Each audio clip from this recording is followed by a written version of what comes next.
Hello everyone, welcome to 3 Wide TV Tonight's broadcast of the National Sim Racing Association Simbox Truck Series.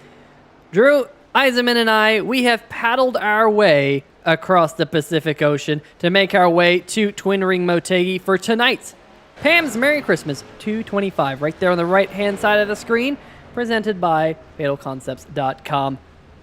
And of course, Bill there saying, "Hi, Mom, how's it going?" And hopefully we have a fantastic race here tonight. I'm Peter Short, and joining me in the booth here is Drew Eisenman. And Drew, gonna be a really interesting one here tonight. We were just talking about it in the pre-race that Twin Ring Motegi, we don't exactly know what to expect here tonight. And not a lot of oval races happen here at this 1.5 mile racetrack. And I think it's going to be a very interesting race here. We don't see many races at this track, and all of these drivers don't have a lot of seat time here. Yeah, it is, I think, one of the most underutilized ovals, just because I don't think a lot of people know that this is even a configuration option for Twin Ring Motegi. I think normally you think of the road course here in Japan, but it's a tricky track to figure out. I think last week I described it as like Turn 1 in Texas and Darlington combined. I think it's actually like New Hampshire and Darlington combined because it's so flat. There's not a lot of banking. It's kind of tricky to figure out exactly where the quick line's going to be. Sometimes it's more than a groove off the bottom. Sometimes it's right along that white line, right on the apron. But it'll be interesting to see, what kind of works out for these guys, just how this race plays out. I don't think anybody knows going into this what we're going to see. Yeah, I don't know what we're going to see here tonight. I'm looking forward to it. This is actually one on the schedule that I circled at the beginning of the year and went, you know what? That's going to be an interesting race. I can't wait till we get to Japan and Twin Ring Motegi to figure it out. And it's a 1.5 mile racetrack, Drew, but it's unlike any other 1.5 mile that, of course, we go to, because turn number 1 and 2, wildly different than turn number 3 and 4, somewhat like Darlington, where turn number 1 and 2, very open, very flat, very wide. You can carry a lot of speed through there. But turn number 3 and 4, we're going to see a lot of cars having to use a lot of the brakes, rolling out, because that corner is a little bit sharper, and definitely means these drivers are going to have to race the two ends of the racetrack just a little bit. And I absolutely love the look of this racetrack as well. It's, in my opinion, one of the best looking racetracks, not only in Japan, but in the entire world. It is a lot of fun to come here. And like you said, wildly underutilized. But one thing that we're definitely familiar to seeing is Mitchell Adams in the number 49 machine, and James Lorello being 1-2 atop the board here in practice. Yep, that's no surprise to anybody. Those guys have been so quick throughout the season thus far, and but they might be 1 and 2, but there's not a ton separating them in the field. Andrew Himmelman only a couple hundredths behind them. Then JT Poole about a tenth behind, and then a ton of guys in the 8s, a ton of guys in the 9s. I mean, all the way down to darn near 10th is within 2.5 tenths of Mitchell Adams, who's currently our fastest driver here in practice. So I think it's going to be a really, I don't know. I think it's either going to be like complete chaos here, or it's going to be fairly calm. And these guys, because there's so much room here, that could lend itself to it being a really, long green run race, in which I think definitely favors James Zarello based on what we've seen. I'm not going to count out Mitchell Adams by any means, but I think that would favor those two guys. But I think that if these guys stay really close together, then there's no real chance of saving the truck here if somebody gets into your left rear. Kind of like Martinsville, kind of like New Hampshire, but with way more speed that you're carrying into the corners. If somebody gets into you coming into these corners, you're going to back this truck into that outside wall fairly hard, and it's going to bring out a caution every time. So I don't think we're going to see those situations in which incidents don't cause yellows. If there is one, I think for sure a yellow will fly.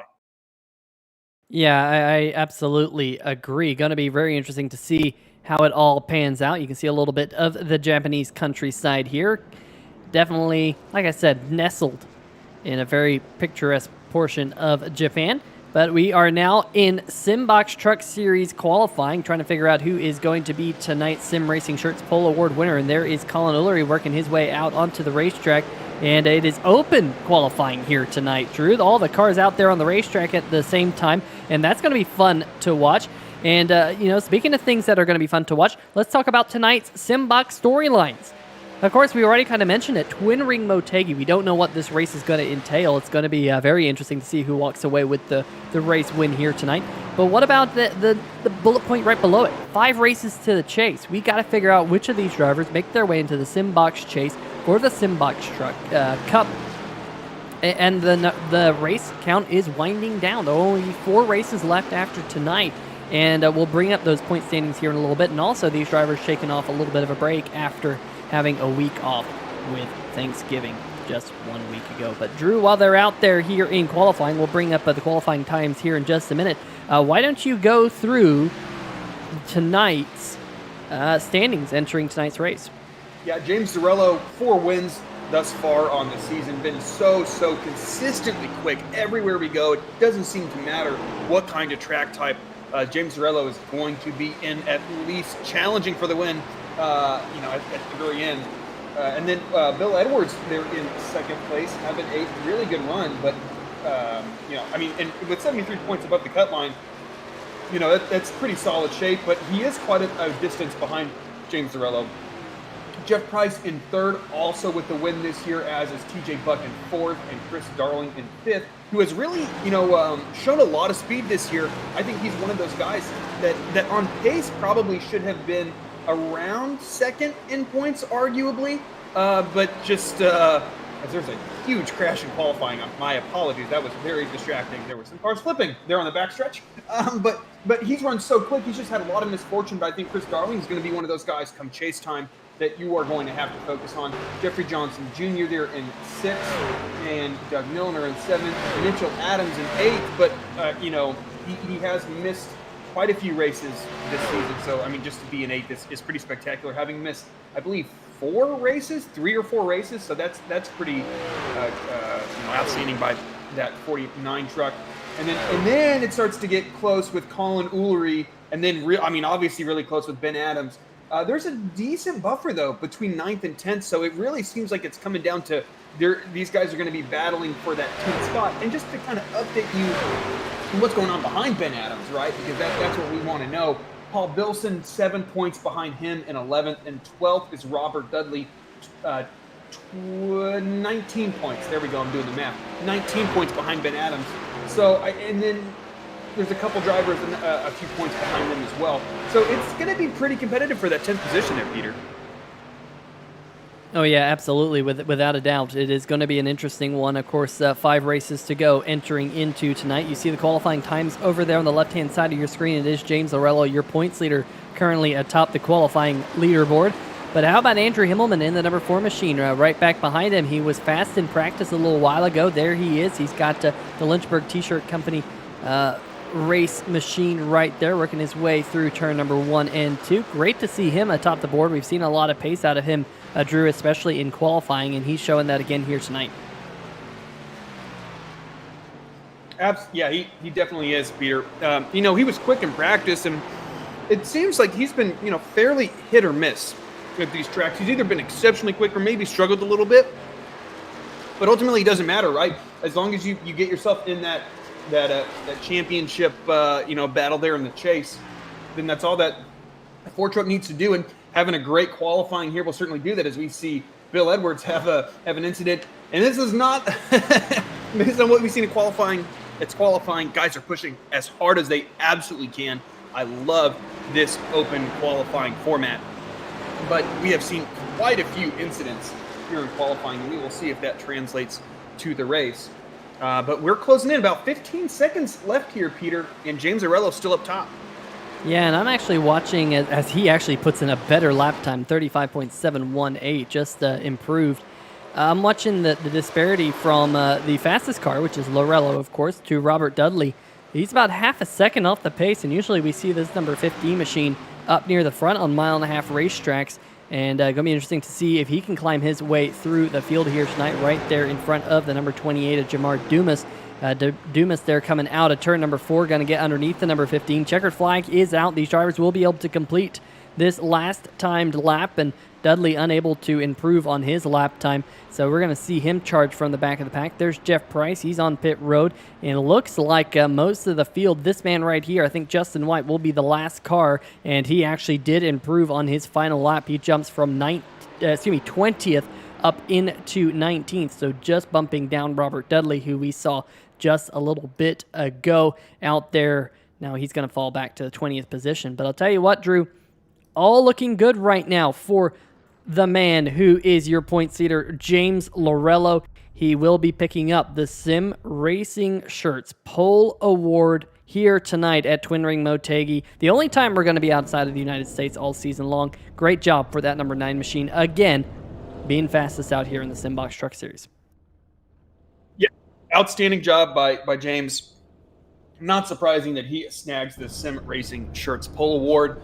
But kind of some guys up there that at least didn't display it in practice, and some guys that I expected to be really quick, maybe struggling a little bit. Chris Darling, and I mean we'll go through this, but a little bit of a jumbled up field and a fairly small field here, which is not super surprising considering I don't think a lot of these oval guys are going to have this track. But let's go through the field, starting with your pole sitter James Lorello, Andrew Himmelman to his outside. And then on row 2 will be Joshua Sobel starting 3rd, Bill Edwards in that 50 truck starting 4th. In row 3 on the inside, we have Mitchell Adams in that 49 truck with the 28 of Jamar Dumas. There on his outside, Ben Adams will be on the inside row 4 with JT Poole to his outside. And row 5, starting in 9th, we have Jeff Price. And then rounding out your top 10 on the outside of that row, we have the 32 of Peter Certo. On the inside of row number 6, the number 47 of Chris Darling comes into tonight in the top 5 in points, with Ben Mashburn, his teammate, with a perfect 36.000 to round out your top 12. On row number 7 on the inside, Adam Dama in the number 82 machine, with Colin Ullery in the 62 machine, starting to his outside in 14th. While on the inside of row number 8, we have the number 84 of TJ Buck, who has a Japanese-inspired paint scheme this week in that number 84 machine, and Steven Doziak in the 05 will be starting in P16. Then behind them on row number 9, on the inside is the number 44 of Philip Scott, with Barry Knapp in the number 42 machine starting in 18th. And rounding out your top 20 here tonight, Justin White in the number 2 and Robert Dudley in the number 15. The 33 truck of Jeffrey Johnson Jr. starting 21st, the last driver to take time. He struggled there in qualifying a little bit, with the 61 of Joey Doucette in 22nd, the 971 of Nathan Maurer in 25th, and then the 6 of Doug Milner. All 3 of those final 3 drivers not taking times. Yeah, and that is going to pretty much do it here for the grid. But we're going to jump back up to the front of the field because you only get one pace lap here at Twin Ring Motegi, and there is your pole sitter, James Lorello, trying to pick up yet another win this season. Drew, he's been so impressive, winning just about on every single type of racetrack we've been to this year, and Twin Ring Motegi is one of those interesting ones that doesn't fit the norm of a mile-and-a-half racetrack. Can he get yet another victory here in this one? Pace car heads down pit road, the green flag in the flagman's hand, and we are green flag, 150 laps, 225 miles around Twin Ring Motegi, and we're racing in Japan here tonight. A great start by James Lorello. Some kind of, I guess, early race drama. JT Poole, unfortunately, had a throughput, which is not great for that 26 truck, as he had shown some decent pace here. So leading them to, on this first lap, is that 9 truck of James Lorello, and he is, doing a pretty good job there, running a little bit different line than everybody else thus far, kind of running through the middle of 3 and 4. But again, I think these guys are just going to be watching everybody else, trying to figure out what's that quick line, where do I need to run, because, I mean, if there's anybody you want to emulate, it certainly would be that 9 truck. Oh, man, I'll tell you what, there's been some fantastic racing here in the first lap. We saw 2 or 3 wide there coming down the front stretch amongst a lot of these drivers. Now we watch Bill Edwards as the 5 machines going around in the back. That is, of course, Ben Adams, and that's some heavy contact with the inside wall. Green flag stays out for now. Let's go back and see if we can catch that one on the 3-wide TV replay. I don't know if he just got loose coming out of the corner. Let's see if we can see right here, running up behind Peter Certo, going to the outside, and oh, there might have been a little bit of contact there with the number 14 machine. We'll see if we can get another look at that one from on board the number 14 machine. There's Peter Sertone, there's Adams, and yeah, just a little bit of a nudge. And that number 5 machine pretty heavy into the inside wall. Bang. That is really unfortunate. He's going to drop to the back. We stay green flag here at Twin Ring Motegi. Drew, this is one of the older racetracks, believe it or not, here in the iRacing service. And you and I know this, that the older racetracks in iRacing have a tendency to throw less caution flags. And that's what we saw right there with the 5. Well, I mean, in qualifying, I said that I don't think we're going to see that happen. No, no cautions being thrown for an incident. But I think when you get thrown to the inside like that, it certainly is less likely to bring out a caution. And as you mentioned, as this is one of the older tracks, that's kind of hard to believe. Visually, it is a very, very, very pretty track. That it did happen, and it's certainly unfortunate for that 5 truck because there wasn't much he could do, really, right? Like he just, that the 14 got into his left rear, and then there she went, going to the inside wall. Great job by the 5. There's a little bit of contact there back in the pack. Yeah, I think that was Justin White who made a little bit of contact with the outside wall. We saw Philip Scott there just scatter. I'll see if we can catch that one here on this replay. This is a very tricky racetrack, Drew. We talked about how the racetrack drives differently in turn number 1 and 2, and he, I don't know if he made any contact with the wall, but he definitely pushed up the racetrack. That led Scott to their scatter. Joey Doucette back behind them in the number 61. They're racing, of course, back around the 15th position. They're still side by side. And one thing I'm really enjoying here, Drew, is the fact that we're seeing so much side-by-side action back here in the pack. They're really fanning out in the corners, trying to find a little bit of speed on different grooves. It definitely seems like there's a wide variety of line that seems fairly viable. So that is certainly encouraging as a driver. I don't know how easy it's going to be to pass here. I think it's actually pretty hard to just try to set it up. But there's a nice wide variety of different approaches that you can take here. It's just so pretty here with the sun kind of going down. I love these early morning races, not late afternoon, rather. It's 7:20 in the morning here in Japan. But it's a really cool way to be able to do something a little bit different than the guy in front of you, trying to get that truck to be able to position it to make a move around these guys, because a lot of these bigger ovals that we go to, it can be kind of challenging to figure out how to set up a pass. But hopefully this multi-groove action will be able to set these guys up. It certainly is really enticing, given how kind of flat and open it is, to either overdrive the entry or overdrive the exit. I think that's probably what happened to that 2 of Justin White. Either he overdrove the entry, which kind of made that truck slide wide on exit, or he just picked up the gas a little too soon, which is going to kind of force that truck wide if these guys are experiencing a tight condition, which we're not seeing a ton of looseness that we're seeing these guys experience. But some good racing here, Peter.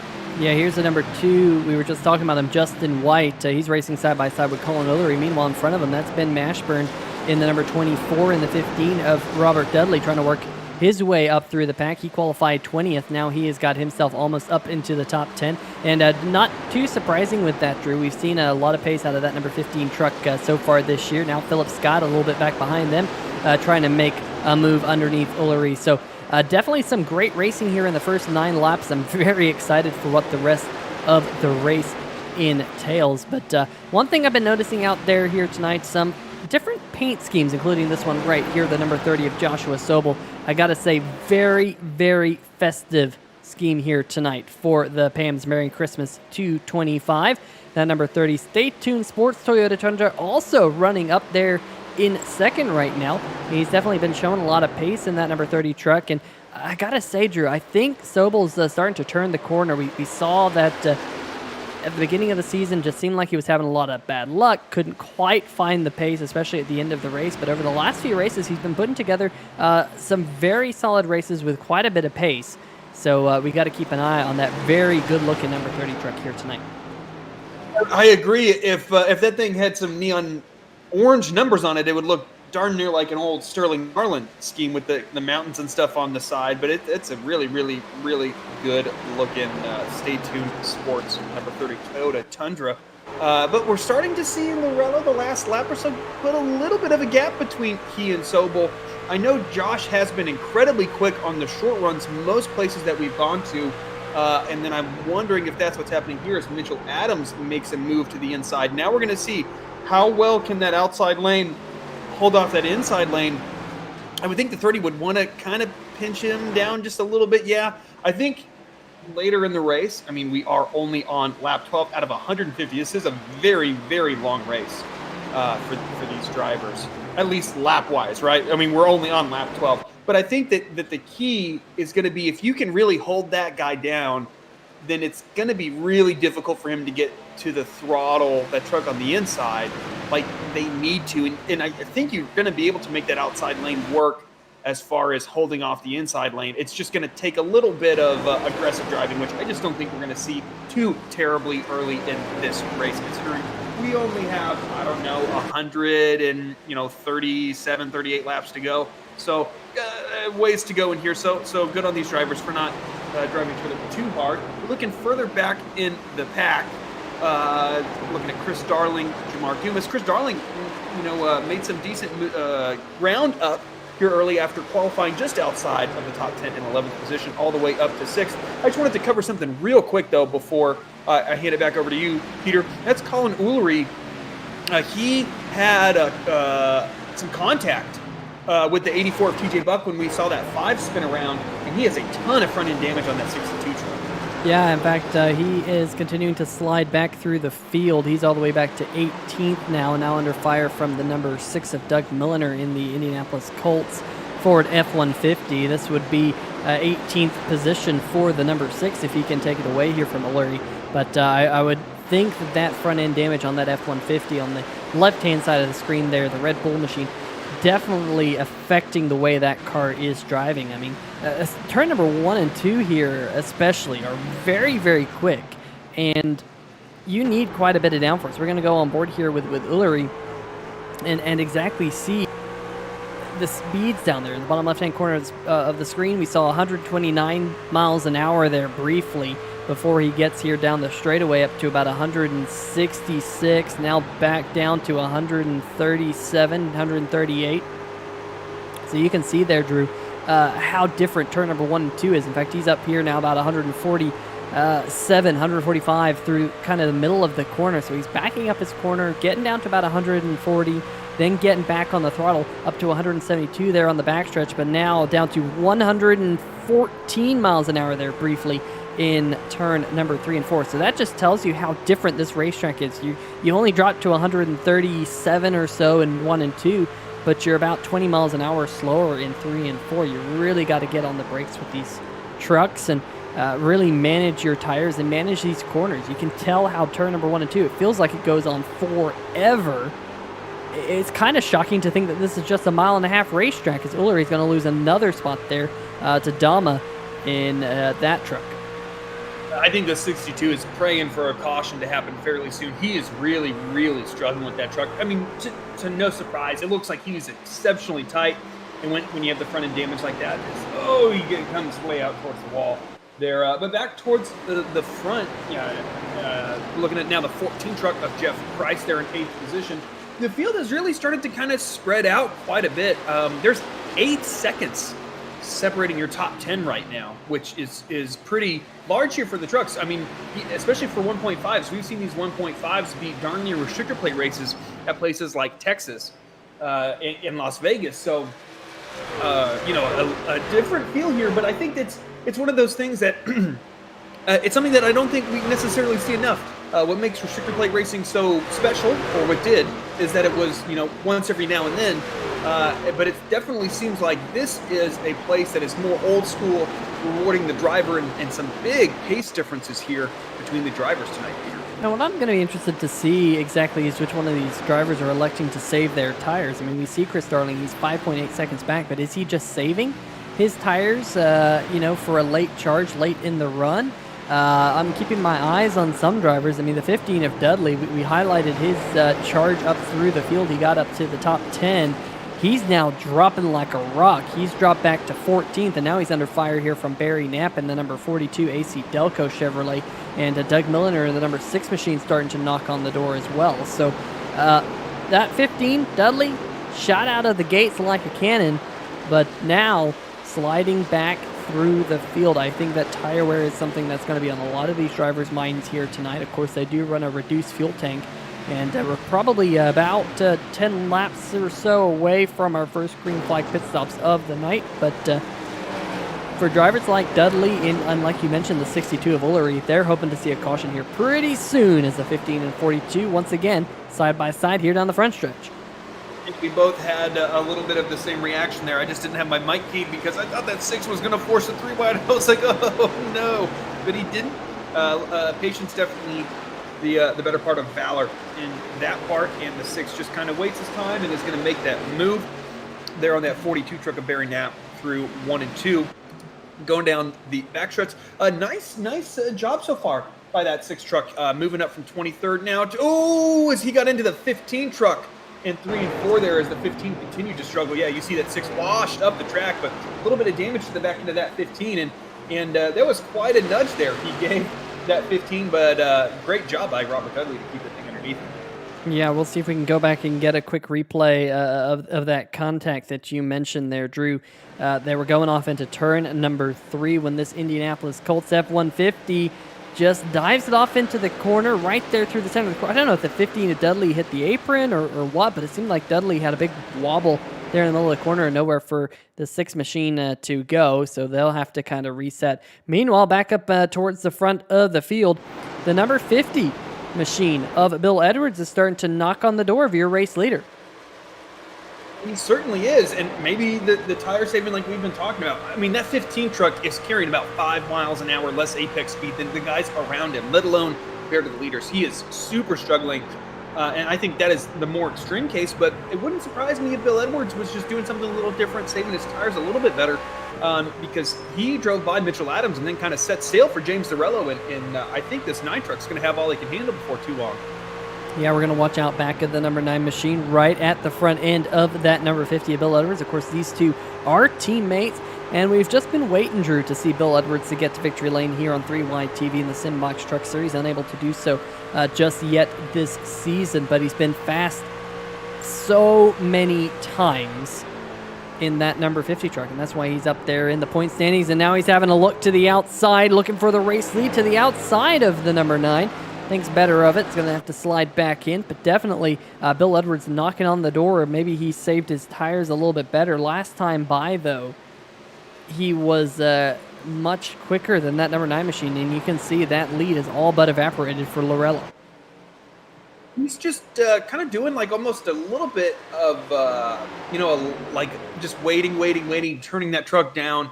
Right out, like when you would normally kind of apex it, kind of doing that the California line, right, where you kind of through 1 and 2, where you just wait, turn the truck down, or kind of take that slow arc, you're not waiting and then putting more input into it. You're just kind of waiting, doing that late arc through the corner, and then getting a really good run. Yeah, he is all over the back of that 9 truck, and I think, oh man, as he drove it in a little bit deeper than 9, I almost got into the back of him. I don't know if he's going to be able to make that outside lane work, but he might just be trying to set up the momentum, where running that high lane might get you a little bit of momentum, just maybe get you out of dirty air. But he is carrying a ton of speed off of these corners. I'm surprised he hasn't kind of forced it to the inside, as there he goes through 3 and 4. James Zarello, not a huge fight. The 50 drove that thing into the corner, though, and he is going to wash up just a bit, but I think that ultimately that 50 is just a little bit quicker and is probably going to be able to hold off this 9 if that 9 does in fact duck behind him here on lap 26. New leader Bill Edwards. Yeah, great job by the number 50 to get up to the front. He qualified in the 4th position, now running as your race leader, picking up his first lap lead of the night. In fact, the only other driver to lead a lap other than James Lorello, who led the first 24 laps around the 1.5 mile racetrack. And you can see there, Drew, just how spread out this field is. It's really impressive. You can see, of course, the 9 of Lorello's pretty close to the back bumper of the number 50. Then it's a gap back to the number 49 of Mitchell Adams. And then Joshua Sobel is locked in a battle with Andrew Himmelman. But then back behind them, quite a gap behind the number 4 machine.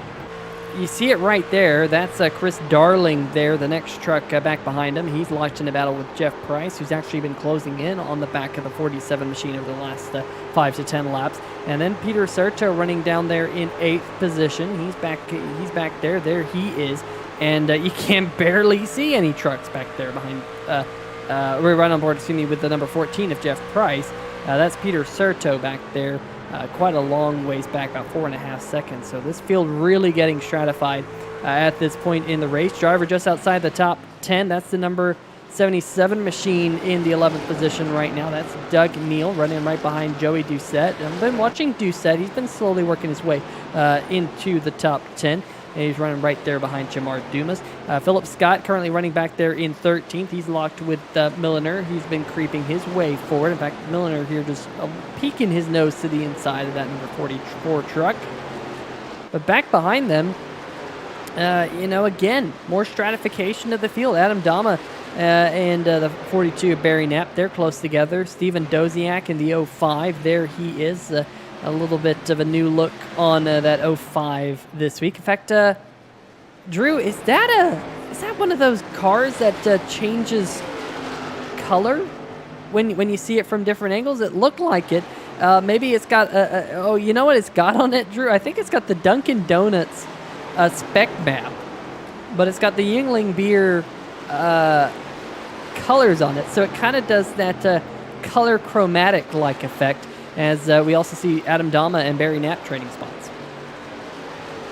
I mean, I'm seeing it on the broadcast side, but on my personal computer, I'm not seeing that type of effect. That is certainly funky. But yeah, as you kind of talked about the stratification, it's almost like the racing gods decided, okay, you group are going to be racing for the lead. This group's going to be racing for 4th. This group's going to be racing for 8th. It's kind of peculiar how that's happened, but I think that 77 might be on pit road.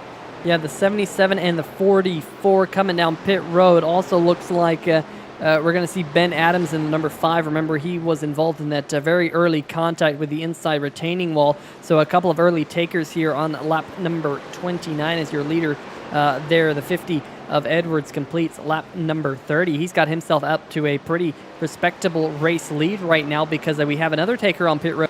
And it just so happens to be the number 9 of James Arello, the man who led the first 24 laps here tonight. So looks like the leader's starting to come down pit road. And Drew, I got to say, that's probably a good point. Lap number 30. At that point, you're kind of splitting the race into fifths. And the first fifth is in the books. 20% race distance that last time by. With this smaller race fuel, yeah, I mean, that's pretty... 4 pit stops for a 200-mile race, or maybe just over. I don't know. Again, that's math I don't want to do. But that is certainly a long way, a lot of pit stops, and it shows just how long this race is. But and then here we go. Everybody else pitting there. Adam Dama, all sorts of guys, pretty much the rest of the field. I was wondering if these guys were short pitting, and I mean, luckily this is a pretty straightforward pit road. I think it can be a little sketchy when you first getting on the brakes and you're trying to transition down to the apron coming out of 4, but it's not too terribly complicated. But it's going to be interesting to see how this pans out. I'm not super surprised that James Arello was one of our earlier pitters because he has been kind of burned more or less by staying out a little bit too long before, which has put him in a disadvantageous position. So good for that 9 truck. It seems like a pretty clean stop. And are you seeing any penalties on your end there, Peter? Nothing so far. Seems like all of the pit stops have been nice and clean. Joey Doucette looks like he is going to complete the pit cycle. He is the last car to come down pit road. He went 32 laps on his first tank of fuel. So we'll keep that number in mind going forward, although it seems like 30 laps is more than easy for these drivers to reach. But for now, Lorello, with that a little bit of a short pit, did the undercut on his teammate Bill Edwards, and Lorello's back out to the race lead. He's now led 25 laps here tonight. And based on my math, even though we saw Joey Doucette stay out there a little bit, he wasn't able to lead a lap after all that. Can you believe that, Drew? So definitely going to be interesting to see how the long strategy works out for the number 61 machine. But that man for right now is your race leader. And I'll tell you what, one thing about James Lorello is he's actually catching up to a couple of trucks already, Drew. Pretty crazy to see that he's already catching lap traffic here on lap 34. Yeah, and, it's gone green since the beginning, which I don't think I expected. I expected at least one or two kind of early deals based on what we'd seen in qualifying, just guys racing each other exceptionally hard and just kind of making some casual contact. And we almost saw that. I think the 5 thinks there probably should have been a caution. But I think now that it has this long green run, I think it's just going to, further like allow these guys on lap 30X, right? Like lap 30 something. Well, I think we're going to see a ton of guys. 84 TJ Buck, who's on. There's a message to me this time there, Peter, on the rear spoiler of that 84 truck. But that's unfortunate. 61 of Joey Doucette has blown his motor. Yeah, I don't know. Oh, looks like he just got loose coming out of turn number 2. Made contact with the inside wall, similar to what we saw earlier with the number 5 of Adams, although there was contact with another vehicle with the number 5 machine. We'll see if we can get another look at this one. Was there contact with the 24? There might have actually been a little bit of net code there. And then the 61 looked like he just got sucked around. I don't know if he just got the air off the right rear spoiler or something. And Doucette went into the hard into the inside wall. That's a big shame for that number 61, as he was on a slightly different strategy to the rest of the field. We got to mention the chat here tonight, Drew. It's been pretty active here tonight. We got Maurer Racing, Nathan Maurer, in the chat saying he just has a sore throat and a fever. Hopefully you're doing better. Hopefully you can sit back and relax and watch some 3Wide TV. Thanks for joining us in the chat. James Casterline also in the chat. He earlier was talking about the paint scheme on the number 30 of Joshua Sobel. He agreed with us, Drew, saying that it was a very good-looking paint scheme. Lavana Sayer saying, go Jeff Price. Peter Serto, of course, rooting on his son, Peter Serto. Mike Tellier in the chat earlier. JT Poole saying, Batternich strikes again. Yeah, we noticed that right at the top of the show. JT not able to start here tonight. You and Nathan, the two drivers right there whose names are on the scoreboard, so that's good news. Just they're at the bottom of the scoreboard in 24th and 25th. So hopefully both of you can sit back, relax, and we'll be interested to hear your commentary for the remainder of the race. What are you seeing out there on the racetrack? Were you able to get out there and practice? How are these trucks driving? Let us know in the chat. I want to hear what you think of this racetrack as well. I'm definitely enjoying this race so far. Clean and green for the first 38 laps. Doesn't mean we haven't had our few hiccups here and there, Drew, but the flagman has been pretty bored up there in the flag stand. I mean, not always a bad thing, right? Like, I think that you would prefer this over the other extreme, right, of just having yellow after yellow after yellow, which these guys, by and large, have done a fantastic job of not doing thus far this season, which, not every league can say that. I think they've had maybe half of one race that didn't go as they would have wanted. But I think that short of that, all of these races have been pretty fantastic and very, very well driven throughout the field. I think that kind of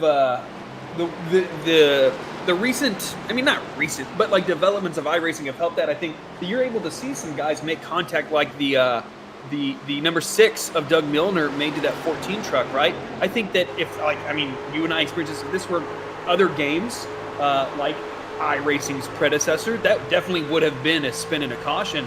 But it's really cool to see that just kind of momentum transfer, maybe the truck that gets bumped, move around a little, but it really allows you to be really aggressive and really lean on these guys. And that's what we're seeing tonight as more side-by-side racing is that 14 truck there has, I'm just looking on my time and scoring, a great job there of getting back up to 4th position for Jeff Price, now down to 6th as he loses a couple spots, and then Josh Sobel there making a move on him as well. So that will drop the 14 down to 7th, but a really good job on that pit cycle to gain quite a few spots in some valuable track position. Yeah, and I'm looking now. Jeff Price pitted 9.5 laps ago. He pitted with Joshua Sobel. He actually pitted 1 lap after Andrew Himmelman and Chris Darling. We ride on board with the number 4 here of Himmelman in the 4th position. So 4 for 4. No, that's not a Wendy's reference, but the 4 is in the 4th position for right now. And right there, the 47 of Chris Darling once again inside the top 5. And I'll tell you what, Drew, there was a poll this week amongst the NSRA drivers, saying, what do you think's more likely, another Chris Darling top 5 or another James Lorello win? And there was a couple of other things on that poll. And right now, you would be right if you voted for either of those, because Lorello is leading the race, and then number 47, Darling, is solidly inside the top 5. But they are inside the top 5, but Darling finds himself 10 seconds behind the race lead. Well, I mean, I think if I were voting, I just think based on pure probabilities, I think that it's much easier for Chris Darling to get a top 5 than it is for James Lorello to get a win. I think Chris Darling has had top 5 pace at almost every place that we've gone to. And James Lorello's been quick in fighting for wins, but there's only one winner, and that's harder to do even if you are typically one of the fastest, if not the fastest guy, than it is just to be one of the 5 quickest guys, which Chris Darling does very, very frequently. Now, will Chris Darling have some bad luck, make a mistake, which has happened thus far? That's yet to be seen, but right now, I think he is, man, that's crazy. He's in 4th position, 10 seconds behind our leader. Like, that's, and then 4th through 7th are all within a second of each other. Like, just talking about that stratification.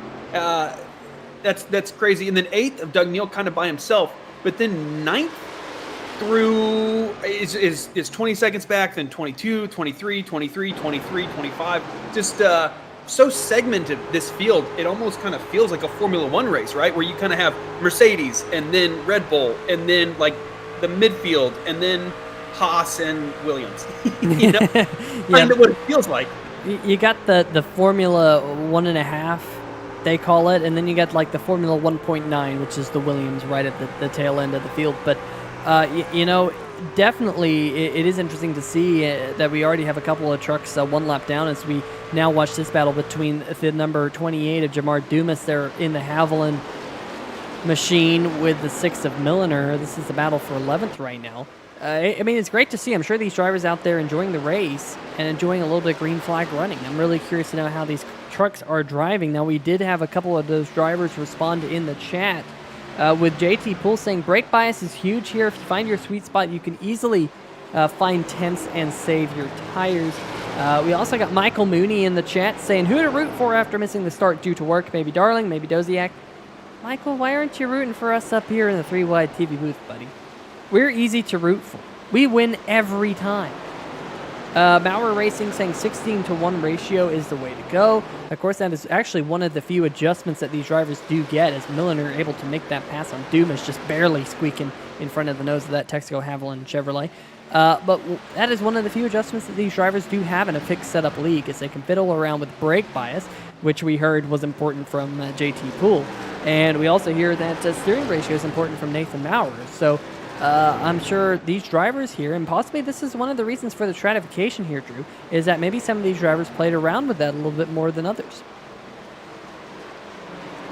Yeah, I mean, I would be interested to see from these drivers, you know, as this run goes on, do these trucks get tighter? Do they get looser? They certainly look tighter. It certainly seems like the front end is sliding. And if that's the case, you want to keep dialing in that rear brake, dialing it in. As the truck gets tighter, dial in more rear brake until you start to kind of wobble there on corner entry. But I'm wondering if that's what the 50 is doing maybe, right? He's starting to really close on that 9 truck. It was over a second a few laps ago, and boom, the 50s are right on that 9's bumper once again.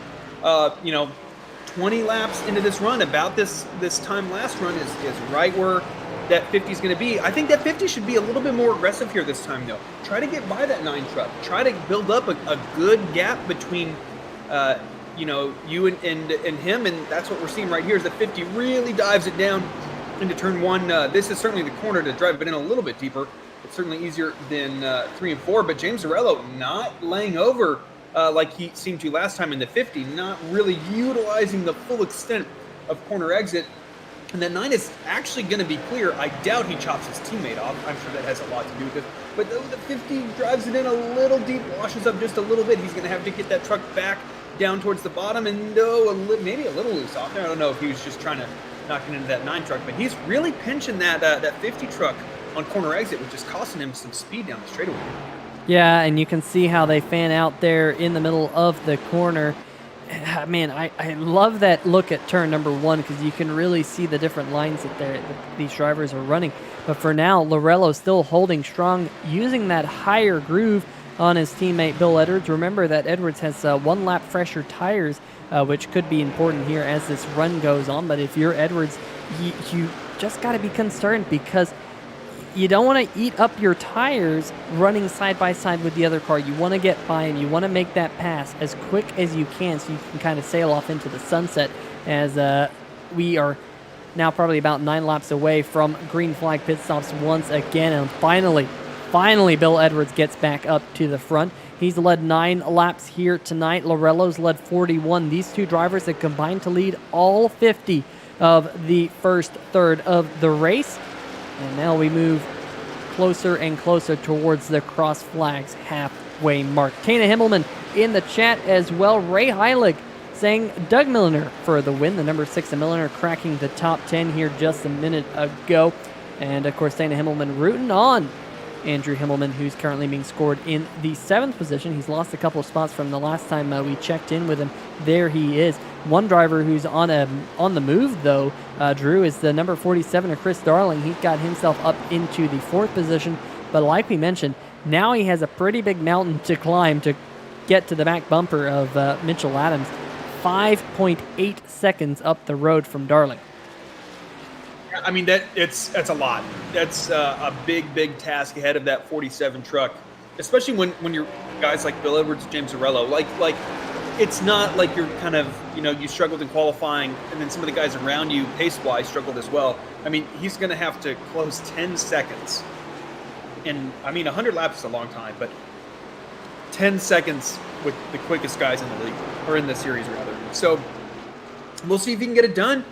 He's certainly right there pace-wise, but I want to kind of mention somebody else just a little bit further back. Doug Neal started 24th and is up to 8th. There have been no cautions. That is spectacular by that 77 truck. Yeah, and of course, we do have the Biggest Mover of the Race award brought to you by Taz Racing Customs. Make sure you check them out for all of your custom die-cast needs. And possibly this 77 machine might be thinking about picking up that Taz Racing Customs award at the end of the race. Of course, Simbox emblazoned all over that car. And let's talk about Simbox. We haven't really mentioned them. We've mentioned them in passing, but Simbox, there's a link in the description to the video. If you're an iRacer like myself, you want buttons, especially if you run VR. In fact, that's one of the most important things about running VR is getting to know your surroundings when you have goggles on and you can't see. And if you can't see, you have to be familiar with the buttons and controls around you. Kind of your spatial awareness goes away. Meanwhile, back up at the front, we'll just come back to that in a second. Looked like the number 9 just got close to the 50 when they're trying to get around Ben Adams. But going back to Simbox and VR, Simbox gives you a button box at a very affordable price. A fantastic product. Make sure you check them out. They do custom work, so if you have a button box that you want to see, if you want rotary knobs, if you want buttons, whatever you want in your button box, make sure you check out our friends over at Simbox. Link in the description. Give them a like on Facebook. They're a great sponsor. They're a great product, and definitely a big supporter of this series. And great to have them on board this year. Meanwhile, the number 9 of Lorello, they're fighting a little bit with the number 5 machine of Ben Adams, who falls 1 lap down. We're down to just 16 trucks on the lead lap. Barry Knapp is the next driver to fall a lap down. There he is. You can see the race leader, the number 50 of Edwards, in his rear view mirror. And it probably won't be all too long before these leaders are back on pit row. But in front of Barry Knapp, it's where you find the 05 machine of Steven Doziak. There he is. Adam Dama is the next truck in front of him. Right there. He's got a little bit of a bubble back behind Ben Mashburn. Mashburn is a little bit behind Jamar Dumas. In fact, let's see what's going on with Dumas there. He's closing in on the back bumper of Peter Serto. There's the 24 of Mashburn. And I'll tell you what, Drew, I was watching practice prior to the start of the race, and I saw Ben Mashburn do something that I was really impressed with. He hit a crashed car, and did a barrel roll somersault flip. Probably went, a good 30 feet in the air, something like that with the iRacing crash physics, and landed on all fours. kept on going. Yeah, there was smoke billowing from the engine, but he made it look so well done, like a gymnast almost. Just kind of kept the foot flat. It was going straight around the racetrack, and Ben Mashburn pretty much impressed me there in practice. I got to point out that the Olympics are in Tokyo, right? Next year. 10 out of 10. Yeah, there you go. I think maybe he's doing his Olympic trials and practice. I just got to go back to Simbox real quick to continue that.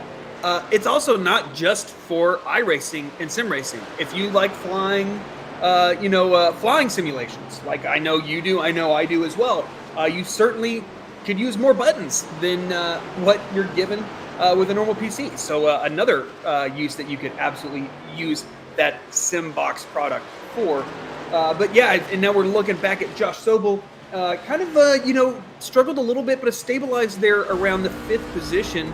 And Chris Darling not been able to get away, not been able to really make any ground on these leaders. In fact, has lost about a half a second this run. So I think that this is kind of where this 47 truck is likely to be without a caution. But again, now if you bet Chris Darling over the 9 truck with the win, I think your bet's looking pretty good right now. But we are coming up on pit stops, and that can change everything. Yeah, absolutely. Yeah, we watched this gap between these two. And like you said, Drew, we've gotten to lap number 60 now, so we really got to start to watch pit road entry here. When will these leaders, I should say, head down pit road? And it looks like we have an answer, because I'm getting word that James Lorello in that number 9 machine, there he is on pit road right now, coming down to his pit crew.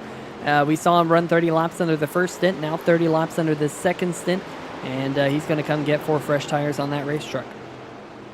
Yeah, and he was really caught up by some lap cars. So it's not terribly surprising to see this 9 truck make his pit stop a little early. I would expect that 50 to follow him the next time by.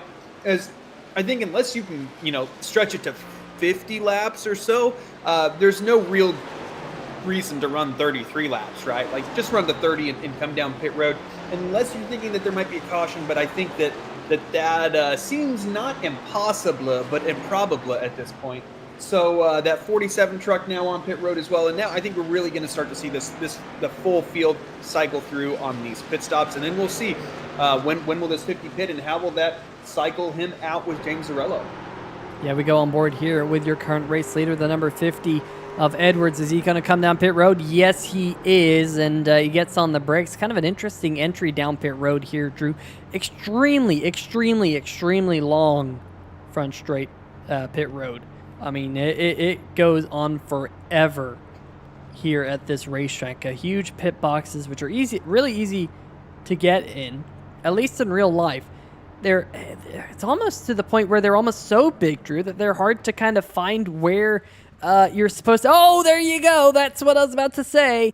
It's kind of hard to find where the boundaries of your pit box actually are. And we saw that right there as the number 50 slid through his pit box a little bit, had to back up, and that's going to cost him a little bit of time. Certainly is. I mean, he did a good job of throwing that thing in reverse, but James Zarello's already by him, and that probably cost him, a 1.5 seconds to 2 seconds on top of the time that he lost with James Zarello undercutting him. With we got a spinner on 2, but I don't think that's going to bring out the caution. And it will bring out the caution. Who was that went around, Drew? I just got a quick look of who that might have been. And, of course, that happened, I think, right in front of Edwards. I think it might have been the 24. Yeah, Ben Mashburn. So we'll go back and see this one again. We'll go back a little bit more than that. Here we go. Coming out of turn number 2, right down there on the white line, there was a little bit of a bump there, and man, it just got sucked around, and that will bring out the first caution flag of the race here in the middle of a pit sequence, which is the worst time to have a yellow if you're some of these drivers. Well, I think this might have gotten some of these guys back on the lead lap as well if you stayed out, because I think that the 50 and the 9 will have cycled through. So I think this actually worked out for Peter Certo in that 32 truck. I thought the 24 might have clipped the apron, but I'm not seeing it. I think he just kind of lost the rear end through 1 and 2. As had he pitted yet, Yeah, he had just pitted, so maybe those tires were a little cold or something, but that 24 just snapped around on Ben Mashburn. Yeah, that number 24 machine bringing it to a halt, but that will put us under the yellow flag, and the one driver who did stay out, that was Peter Serto in that number 32 machine. Now, of course, we have to do a little bit of inventory here on 3 Wide TV and figure out how many cars, or trucks, I should say, are on the lead lap, and that number sits at 14, about to be 15. We're going to try and figure out who the Brookstone Animal Hospital Lucky Dog Award winner is, and I believe we might have an answer. There you see it. Your Brookstone Animal Hospital Lucky Dog winner, the first one of the race here in that number 28 Texaco Haviland Chevrolet, Jamar Dumas, getting himself back on the lead lap. That will give us 15 trucks when we go back to green here in just a little bit. But, Drew, going to be interesting to see exactly how this all works out. We have a lot of different cars in the field who are on slightly different strategies, and I'm trying to see if there are any of them who have yet to come down pit road. Jeffrey Johnson Jr. was one who hadn't come down pit road yet in the number 33 machine. So Jeffrey Johnson Jr. is going to benefit from this one as well. And, of course, we're going to have a couple of trucks on fresh tires like Peter Serto when we go back green. We got Jimmy Fitzsimmons in the chat saying hello. How's it going? Hopefully you're having a good night here, Jimmy. Thanks for joining us here on 3 Wide TV. We also have Michael Mooney saying pit stop lane issues are why I use my crystal ball to see when the caution flag comes out. Yeah, we've seen that before. What was that, at Daytona, Drew, when he just comes down pit road and we're going, what the heck? Why is he coming down pit road? And all of a sudden the race, all the cars explode in front of him. James Casterline saying, keep up the good work. Josh saying, consistent, bud. And, of course, everyone else in the chat, hopefully you're having a good time here under our first caution flag of the race here in Japan, Twin Ring Motegi, a 1.5-mile racetrack. You don't see a lot of cars or trucks or whatever race this racetrack here in iRacing, and I think they've been missing out based on what I've seen here tonight. It's been a very good start to this race. Certainly has. I think making it 60 laps here is pretty outstanding. So I mean, I didn't think this race would go caution free, but now it'll be interesting to see, what does the field respond to this caution like? Like what do they race each other a lot harder? I mean, it is now closing in. We're only 10 laps away from halfway here, and so there is a lot less time to give guys room to cut guys' brakes, and so maybe we're going to see this field really tighten up, and maybe that's going to result in a little bit more contact here. We shall see. Yeah, going to be interesting to see exactly how things shake out when we go back to green here shortly. We'll see if those pace truck lights turn off or not, and if they do turn off, Drew, I say let's see if we can bring up one of these, or excuse me, if they don't go off, I say let's bring one of these drivers up here into the booth and see if we can get a quick word from them. But nope, those lights turn off. It looks like the number 84 machine will be able to get one of his 2 laps back as well. There he goes, and I gotta say, pretty cool look to that truck here tonight. Of course, it's got the I Love Drew Eisenman there on the spoiler as well, which is a nice touch. But it's also got I put it in Google Translate prior to the race to see if it translated to Captain Crunch. I cannot confirm.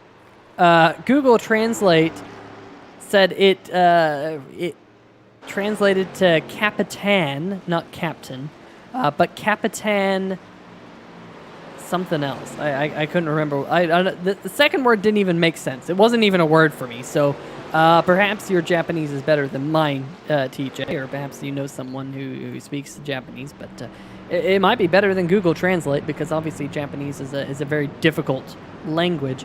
But kind of cool to see a unique paint scheme here for the one and only race outside of North America here in the Simbox Truck Series. But base truck lights, they're off, and we're about to go back to green here, Drew.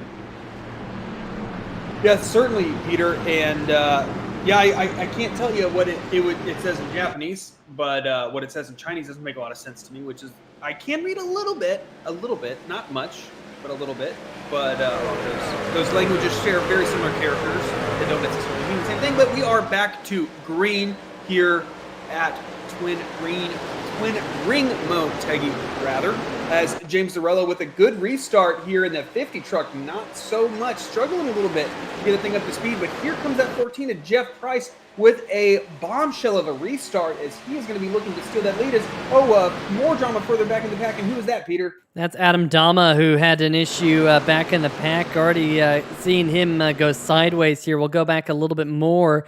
I've been having a little bit of difficulty today trying to figure out when these drivers get loose. These turn number one so long here, turn number 1 and 2 so long here that they end up sliding for what feels like an eternity. You see that back end of that number 62. We've seen that a couple times here tonight. Slam bam into the inside wall, and then all of a sudden, boom, there goes the engine, smoke billowing out the back of Dama's number 82 machine. That is going to be a tough break for him here just before the crossed flags. Meanwhile, back up at the front, new race leader Jeff Price in the number 14 machine becomes only the 4th different driver to lead a lap here at this racetrack, but not for all too long, because Lorello's trying to get that race lead right back from him. Meanwhile, back behind him, there's Bill Edwards, the driver who's led 21 of the first 69 laps here tonight.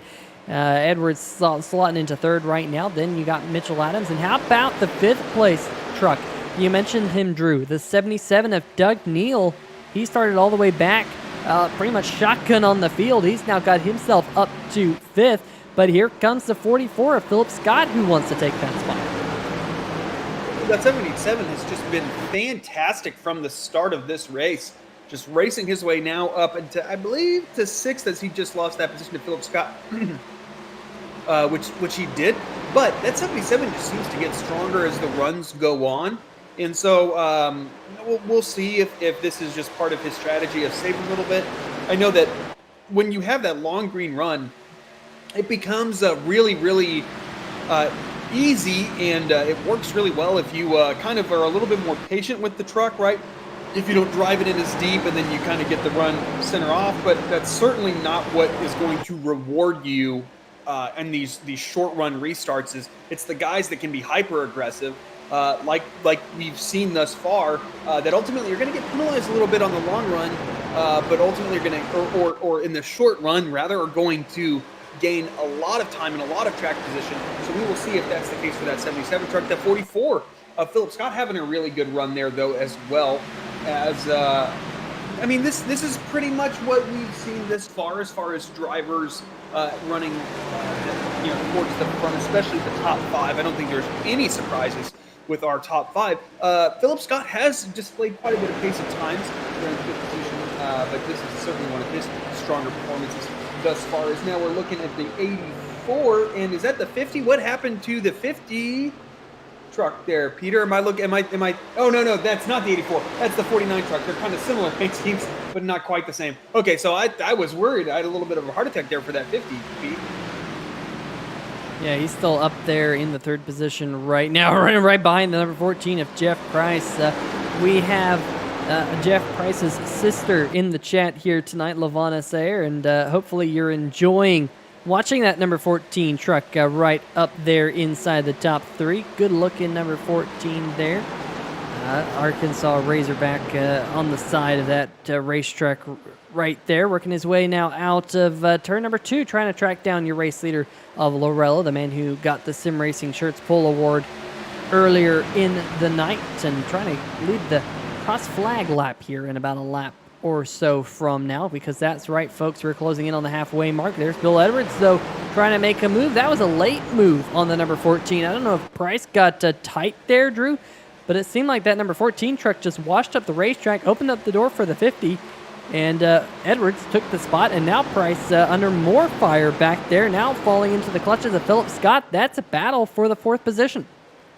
Yeah, that was a move by that 50 truck. You're really taking away potentially that driver's reference point on when they're going to let off, and you're taking the air off their front end. So typically, guys might accidentally, run into the back of you if you cut them off right as they're, approaching corner entry. But it all worked out there, luckily for everybody. But I think that 50 is feeling a little bit of pressure there, as he kind of seen that 9 truck just get away so cleanly and have no real dramas post the 14 truck. And so the 50 just really, I think, wanted to make a move because he didn't have a great restart.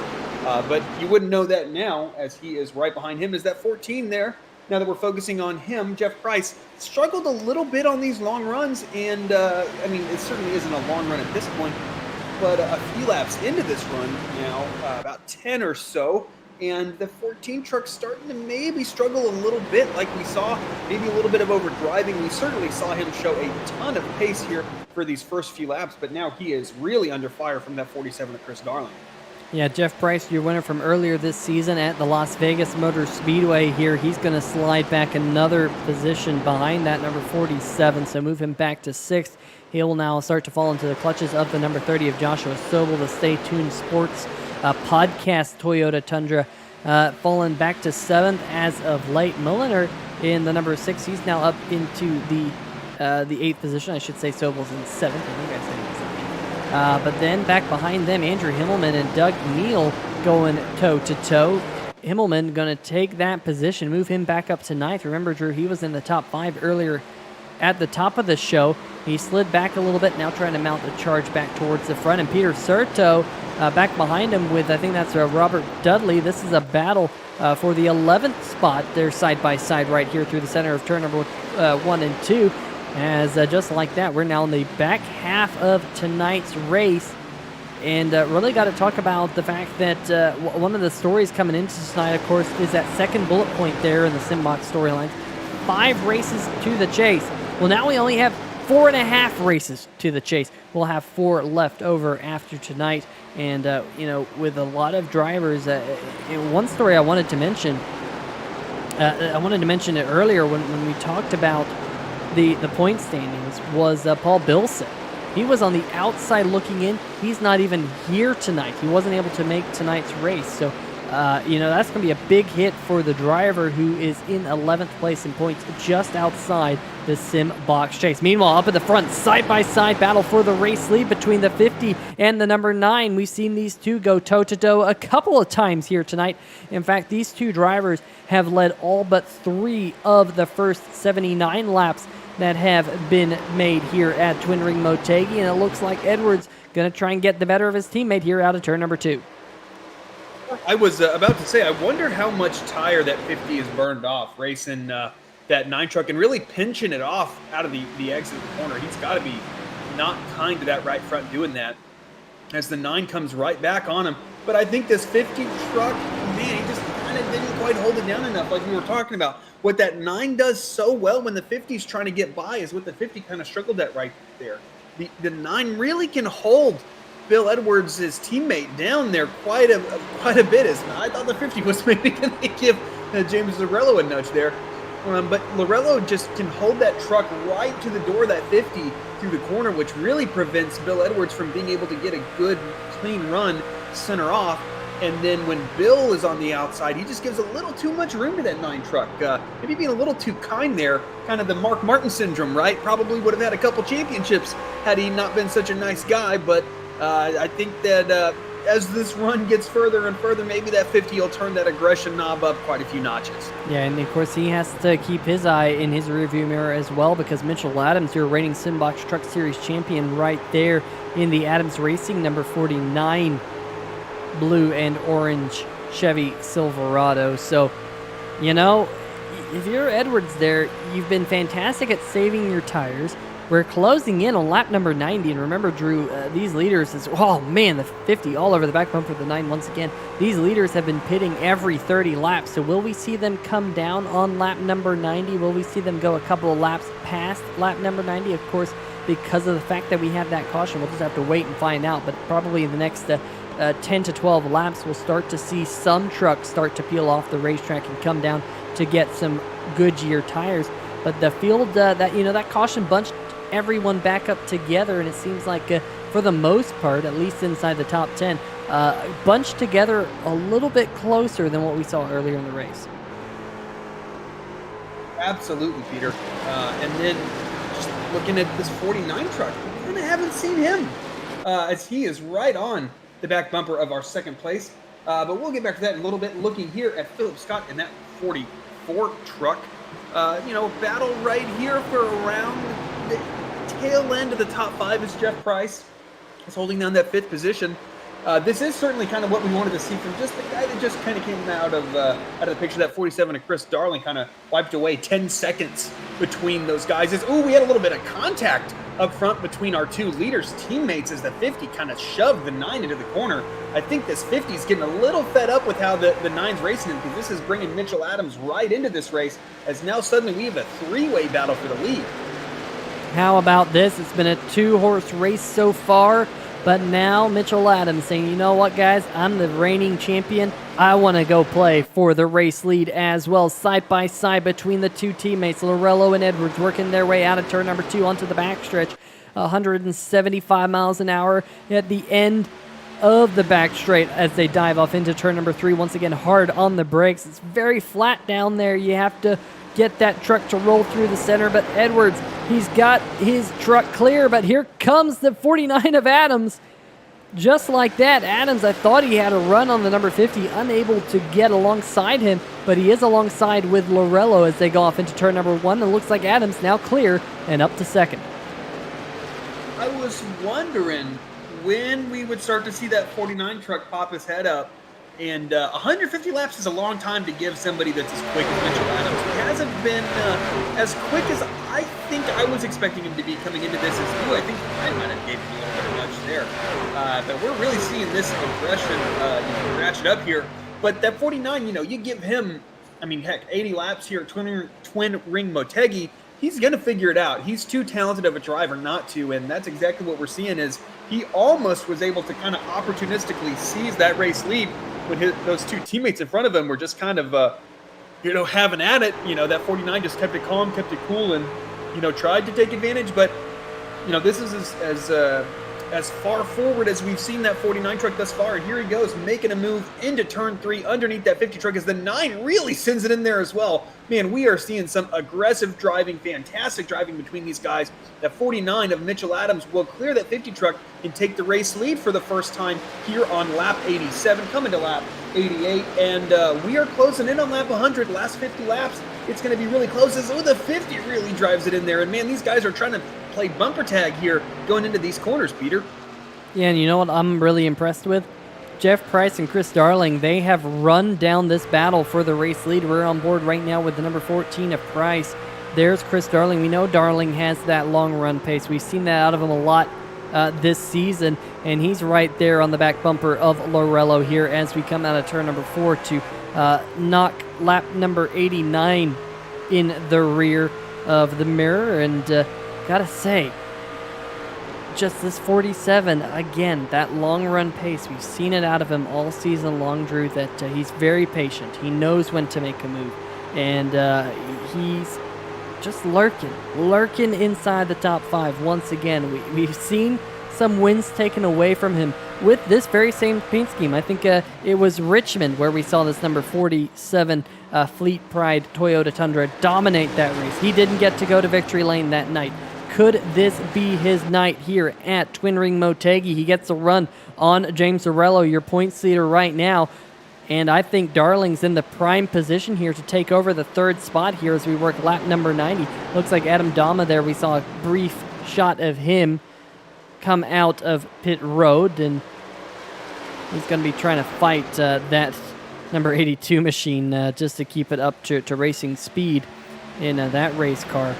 Meanwhile, I believe the number 44 of Philip Scott, is he on pit road? Yes, he is. There he is, and he's going to burn it out of his pit box here on lap number 90, possibly thinking about the undercut on that truck. If we go caution-free, he's going to do well. But meanwhile, up at the front, where did Lorello go? What about his teammate, the number 50? They both on pit road? There's your answer. Teammates, Edwards and Lorello, coming down pit road right now. I mean, I think these guys were just driving so hard that it wouldn't surprise me if they kind of burned their stuff off. I hadn't seen a 46.6 out of Bill Edwards all night, and that was his lap the last time by. I wonder, the 50 has been so aggressive here the last 10 laps. He's been so quick all season, as we mentioned before, and has yet to get a victory. I know that I am literally experiencing the same thing. I think I have 6 or 7 second-place finishes in my league. and there's 2 races to go and I don't have a win. And I know I feel a ton of pressure in that league. I wonder how much that pressure is getting to that 50 truck of just wanting to grab a checkered flag, be the first one across that start finish line. I wonder if that's kind of playing into what we're seeing from him, and just maybe a little bit of overdriving just because you're like, I can't let this one get away, right? Because that 50 has just shown so much speed here that I think this is a good strategy move for him in trying to grab that first victory of the season. I think this short pit is really going to pan out because lap 90, that's right where you want to hit it, right? Another 30 laps to 120, 30 after that to get you to 150, and there you go. There is your race to the finish. But we will see how this all pans out, as now Robert Dudley, the guy that we're looking at right now, is our current race leader. Yeah, Robert Dudley right there in that Toyota Tundra. He's still out there on the racetrack. He has not pitted recently in that number 15. That's how he's got himself up to the front. Peter Serto in the 32, as well as Jeffrey Johnson Jr. in the 33, also out there on the racetrack, yet to pit. Jeff Price just now on pit road in the number 14 truck, and looks like the number 5 of Adams and the 15 of Dudley going to peel down onto pit road. No, contact! That's the 4 in the 42. Is that going to bring out the caution? Yes, it does. And it looks like Peter Serto might have been involved in that one as well. Saw Himmelman and the 42 machine. Let's see if we can see what happened. There's the 42 of Barry Knapp. Did he just try and make it on pit? I don't know. Looks like Serto might have just got in the quarter panel of that 42 truck, and unfortunately that's going to bring out the yellow once again during a pit sequence. That's again, kind of a bad time for this to happen. We'll kind of slow this one down. Barry Knapp, he's on the loud pedal early, starts to push up the racetrack. Not sure if he checks up or starts to push or something, but Serto definitely gets into that truck, and Andrew Himmelman there in the 4 just gets sandwiched with the inside wall. And that's going to be a couple of trucks with some pretty heavy damage. You see Peter Serto there making contact with the inside wall as well. But that's going to bring out our second caution flag here tonight on lap number 93 here, Drew. What's unfortunate is I think the 4 truck probably got the most damage out of that whole deal, kind of getting sandwiched between that truck spinning to the inside, that AC Delco truck, and then being up against that inside wall and just kind of getting smushed, for lack of a better term. In real life, that truck would probably be done. The damage models in iRacing tend to be a little bit more friendly than real life. In some cases, sometimes you're like, what? I have 40 seconds of optional for getting door checked? What? But such as iRacing sometimes. But I really fear for the pace of that 4 truck, unfortunately, getting just completely smashed. I mean, it seems like every corner of that truck is really struggling. Sorry, dog there in the background. Hey, Teddy. That's Drew's dog. Drew's dog, Teddy. But yeah, definitely gonna be interesting to see how the rest of the race, turns out, because the first 60 laps or so, green flag. Now we've had a couple of cautions here in the middle portion of the race. 50 or so laps to go when we go back green here, Drew, and you start to wonder, is it going to be a sprint? Because you kind of break it down into 2 25-lap segments. Are you going to use a little bit more of your tires than what you have done in the first prior runs? Are we going to see more cautions? Will cautions breed cautions, if you will, here in this last half of the race? Also, looks like TJ Buck in his number 84. Oh, he's coming down pit road now. I was about to say, I was thinking he might have gotten himself back onto the lead lap. And he might actually be on the lead lap. Not 100% sure who the Brookstone Animal Hospital Lucky Dog Award winner was under this caution. Was it wasn't Peter Serto. I do know that much. Not 100% sure, folks, but definitely got to give a big shout out to Brookstone Animal Hospital, because they did give away a Lucky Dog Award under this caution flag. Just not 100% sure who that ended up being, because we were in the middle there of a pit sequence, so it could have been pretty much anyone picking that up with the whole field kind of half of them a lap down, half of them not a lap down, half of them going to take the wave around, half of them not. I mean, it really... When you get a caution flag in the middle of a pit cycle like that, Drew. It just throws everything for a loop. It makes all the commentators completely confused. Yeah, it's talking about pit strategy and pit cycles. It seems like the pit cycles have just they have coincided with our cautions, right? And so if I'm one of those non-leaders, right? If I'm not Bill Edwards, if I'm not Mitchell Adams, if I am not the 9 truck, which James Rello's in 4th. Okay, I was searching for his name and it just slipped by me. If I'm not one of those guys, maybe even Chris Darling kind of group that, Robert Dudley as well, right? That those kind of top 5 pace guys. I think that I would absolutely stay out. I think that if you're racing for the lead, I don't think you can gamble on cautions coming out or not. I think you just need to run your best strategy, and then if stuff happens, stuff happens. But I think Doug Milner, Josh Sobel, those are guys that maybe don't have race-winning pace. That as we are now looking, I believe at our Brookstone Animal Hospital Lucky Dog winner, the number 2 of Justin White, and there we go, finally found him. But I think if you're not one of those top 5 pace guys, I think that staying out is a really viable strategy, and maybe try to trap those guys a lap down, and all of a sudden you might be able to snag a race victory here, Peter. Yeah, we've seen how difficult and how slippery the racetrack appears to be on cold tires. It seems like once you've got enough heat in them, they're A-okay. But like you said, the caution flags have coincided with the pit stops, and it's got to be cold tires, because we've seen that catch out a couple of drivers here tonight. We've seen a couple of drivers have issues, especially coming out of turn number 2, which has been kind of calamity corner, if you will, on cold tires. But then as the run goes on, things seem to clean up. So we'll keep an eye on that one here when we go back green, because the pace truck here going to peel off onto pit road, and we'll have our second restart of the night. We'll watch for that green flag to drop out of the iRacing flagman, and the green flag is waving here at Homestead, Miami, and the number 50 of Bill Edwards, who's now led 27 laps here tonight. He is going to get us out front. Much better restart here for that 50 truck relative to last time, but man, that 14 just has these. Oh, I think I jinxed him, as he's gonna loop it around into the inside wall hard for that 14.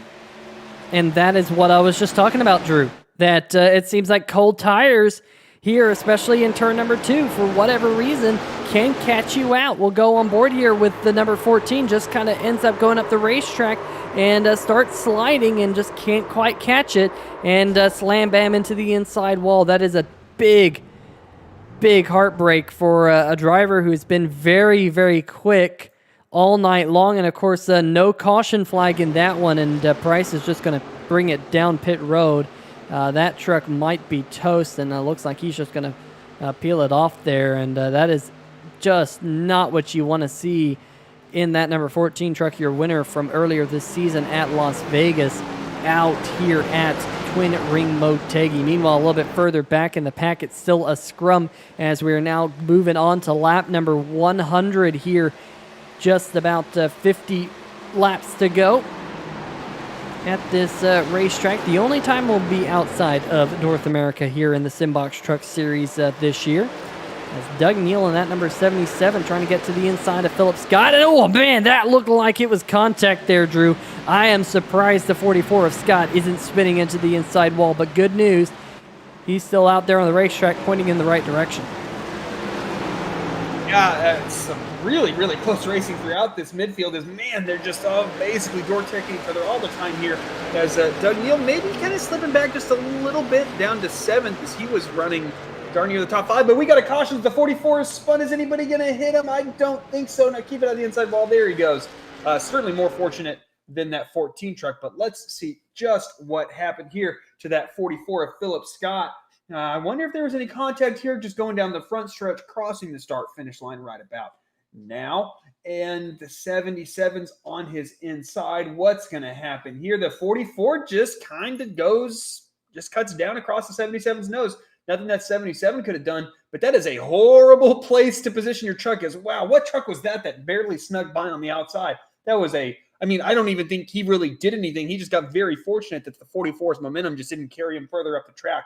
because that was a really good job. Basically, everyone involved, maybe not the 44 cutting across the 77's nose, but certainly fortunate that nobody got into him right here. As now we're looking at the Doug Milner. Yeah, this might have been the truck as the 44 spins, and then, oh man, I think he probably thought he was going to get tagged right there. But you're kind of committed, right? Your momentum is taking you there. If you just throw an input into that truck at that point, you're probably going to spin as well. So I think he did the right thing, and you just kind of hope it works out, right? You kind of plot your course, you hold the wheel steady, and you try to kind of gas through it and get through that wreck as quick as possible. And that's exactly what that 6 did, and it worked out really well. So there we go. We were wondering, when would the next caution occur? We just got our answer. Yeah, in fact, when you take into consideration the 14 of Jeff Price, who continues to sit on pit road getting damage repaired, we almost had 2 cautions there in quick succession. And will that be something we'll continue to see as this race goes on? We have a lot of takers on pit road. We also have a couple of gamblers, including your reigning Simbox Truck Series champion, Mitchell Adams, who's elected to stay out behind the pace car. Meanwhile, Bill Edwards, Lorello, Darling, Sobel, Certo, all on pit road. Their crews are going to go to work. They're going to get 4 fresh tires here with about 48 laps to go. And oh, the number 9 of Lorello, he slid through his pit box. And Drew, I mentioned it earlier, these pit boxes here are huge, and it's difficult to find where iRacing says your pit box actually is. I think one of the really awesome developments has been those custom pit boards, though, right? Those pit signs. It's made it a lot easier than that freaking lollipop, which you're like, where is it? Where is it? Where is it? Oh, okay, I think I pointed it out. Okay, and now I know where to stop. Those pit boards are outstanding and a really great addition to the oval side stuff. Now, if they just had, that kind of customization across the board or something like that, where it became a little bit more obvious exactly where you needed to stop in the pit box. But that's certainly not what that 9 truck needed to see. Let's see just kind of where he came out on this pit cycle. He actually didn't lose much. He came out ahead of Bill Edwards, his teammate, who was the leader going into that whole deal. So it didn't cost him much of anything, as a fact.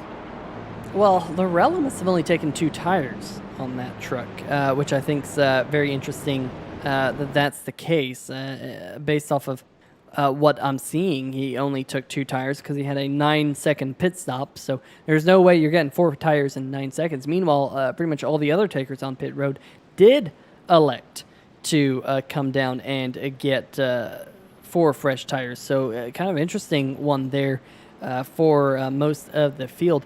I'm trying to figure out, we'll see if I can find out who the lucky dog was, so we can let you guys know accurately who the Brookstone Animal Hospital Lucky Dog Award winner under this caution flag is going to be. I have a sneaking suspicion, but it's one of those things. I don't want to be wrong.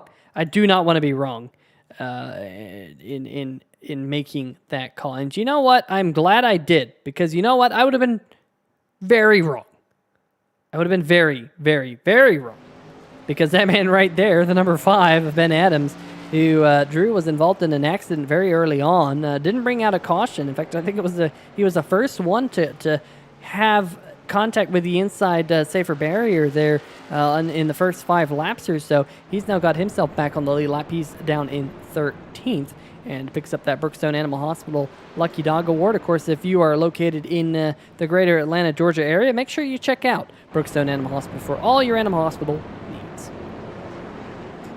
Yeah, I mean, a really nice recovery for that 5 truck. I thought he was done after that early incident. But I wonder how much of that damage is repaired, and now he is on the lead lap. I really thought he was going to go 7-8 laps down, because he hit that wall a ton with that left side. And apparently iRacing was very, very kind in its decision, in allocating damage to him, because that 5 truck now has a very, very good chance to do well. Qualified 7th, has had quite a bit of pace. There's only 14 trucks in the lead lap, so being on the lead lap is a big deal. It gives you a great shot at salvaging a top 10 if you're that 5 truck, which I think if you would have told him, hey, you have a shot at a top 10 here on lap 20, 25, when that incident happened, I think he absolutely would have taken that. But we are 1 to go here, and now we're going to see not a ton of time on these tires, but is there enough of a difference for that 49 truck? Is the 49 going to have a little bit of wheel spin as is so often the case here on the oval side on restarts with used tires. It's really easy to spin those rears up. What's this going to do to Bill Edwards and Robert Dudley and the guys on the inside line? We will find out here in just a matter of moments, Pete. Yeah, and we're going to go on board with the number 49 machine of Mitchell Adams here for this restart. We're going to see if we can look out back and see the rest of the field for when he decides to put the power down and see whether or not he does get any wheel spin. Of course, the truck that you can't see over to the left-hand side of the screen is the number 9 of James Lorello, and he's already on the loud pedal. Look at that number 49 machine of Mitchell Adams. He's going to jump out on the loud pedal out front here at Twin Ring Motegi. Yep, restart for that 49 truck, but we'll see. I gotta imagine that we've seen what just a couple laps can do with tires, and 2 seconds fall off in 30 laps is absolutely huge. And they didn't run a ton of time, but 1 or 2 corners can make a quarter of a tenth of a difference. Which you add that up over time, that's going to really dictate your ability to compete up here, especially for this race win. But right now, 49 doing a good job, but that 9 truck has steadily closed in here for the last lap as they've come up to speed. As now we'll really see, that's a nice wide arc by that 49 truck, though. That's a really, really pretty line, which I think is kind of what you want to do at Motegi. You have these huge, wide corners. Utilize the whole thing, right? Try to kind of do that real late turn. But man, that 9 truck carried a ton of momentum down there. As looking a little bit further back here, Doug Neal and Doug Milner, the 2 Dougs there in 7th and 8th, racing each other in that 6 and 77 trucks. And just kind of a whole mess of cars right here. About 7 cars kind of covered right here if you count the guys in front of them, including this 15 truck that we're looking at Robert Dudley, who is in 5th. So basically the top 5's in play if you're one of these guys, especially for trucks like Doug Neal and Josh Sobel, who have been so quick tonight. But looking back out front, we're looking at this 9 truck. There he goes, makes a move to the inside. And is he going to be able to hold that bottom? Here comes the 50 truck trying to take a little bit of an advantage. These guys are racing side by side, but the 9 just barely clears him and will take the lead here on lap 108, 109. I was clinching there because that number 49, he was barely clear when he came back down the racetrack behind that number 9 machine. That was almost a caution. We've seen that a couple times this year in the Simbox Truck Series. Accidents taking out your top contenders. But that number 49 of Mitchell Adams, he's currently now back in 2nd, and Edwards right behind him. Your top 3 drivers have combined to lead 101 laps here tonight. This will be the 109th in the books. And here comes Chris Darling in the number 47 machine getting to the inside of the number 50. Good job by this number 47 Fleet Pride Toyota Tundra. We've been mentioning him all night long and how he's just been kind of quietly there inside the top 5 for most of it. But trying to go here for 3rd, that'd be pretty much the highest up he has been all night long under green flag and not during a pit cycle. So Chris Darling starting to make some noise as the lap count winds down. Yeah, when you give these front runners enough time, they're going to figure this stuff out. I've said it before tonight, I know, but I really believe in that. And you're just seeing the guys that are always really good. They might not have quite figured it out early in this race, but they're starting to really figure it out now as Mitchell Adams and the 47, both of which really weren't in the same zip code as the 2 as to our teammates throughout the race. They are right there right now, and they are showing them, especially with the 49's been really impressive. I really, maybe wasn't an impressive quarter for the 49's. He's really struggling now. But they have just been great at adapting their driving style, adapting what they're doing, figuring out what the 9 and the 50 are doing to make them so successful, and then kind of, applying that to how they're driving this track, and it's really, really paying off. As the 47 didn't hold off the 50 for too long, but he's displaying a pace in that Fleet Pride truck that I don't think we've really seen, at least through the first 80, 90 laps of this race. But the 50 really, really slid up there on corner entry. It looks like these guys are getting really loose on corner entry here, Peter. The 49 did that the last time by as well. Yeah, these trucks, just with the way this racetrack is, Drew, you're never going to have a truck that's happy on both ends of the racetrack. Turn number 1 and 2, we've talked about how it's flatter, it's more wide open, not only wide open from a throttle perspective, but just wider in turn number 1 and 2. Turn number 3 and 4 has a sharper radius, as you see the number 50 finally make that pass on the 49 of Mitchell Adams. So you have a lot slower speed here. You're trying to use less downforce. You're trying to use more of the tire to get the car rotated in turn number 3 and 4. You're trying to scrub off as much speed as you can with the tires. So it just drives differently, both ends of the racetrack. 1 and 2, from my experience, you can use a lot of downforce. The speed difference is enough that you get you can feel that additional downforce in the race car through there, and it's a lot more comfortable in turn number 1 and 2. Meanwhile, in turn number 3 and 4, depending on your brake bias, you are going to be either loose or you're going to be very tight there because you're leaning on the brakes quite a bit. So turn number 1 and 2, you can kind of just roll out of it typically. Maybe use just a little bit of brake to get the car rotated, but 3 and 4, you're using so much brake. You're using the tire to scrub that speed in 3 and 4. And it just leads to a very different balance of the race truck. And it makes for these drivers have to do double the work, unlike some racetracks where it's pretty similar end to end. Here, not the case. It's kind of, I mean, I would say Darlington, it's so straightforward that the corners are so like so different that it's hard to kind of not realize that. But I think at Twin Ear and Motegi, they don't look a ton different, right? The corner entries aren't dramatically different. The corners aren't really banked a ton different. They don't feel different when you're in them. You just start really pushing through 3 and 4, especially on exit. If you're doing the same thing, you're in them 1, 2. I know the first few laps I did this, I mean, probably back in the old Gran Turismo games, you're like, man, why am I like so crappy through 1 and 2? Like, why am I so bad here? Or through 3 and 4 rather. And it's because they're different, but they don't really feel different. There's not a ton different about them, which it's just enough to kind of screw you up sometimes when, I kind of sometimes, I wouldn't say I forget where I am on track, but you're just more driving the car than like, okay, I'm through 1 and 2. Okay, I'm through 3 and 4. Now across the right. Like Bristol's kind of the same way, where you kind of just lose track of where you are sometimes. And then all of a sudden you kind of screw up 3 and 4. Like you've kind of seen these guys miss their corner entries, miss their apexes in 3 and 4. That's just because it's not dramatically different. It's just different enough as we're seeing guys kind of, float up through 3 and 4 now, that it can really kind of lure you into just driving it the same way you drive 1 and 2, which is going to lead you astray.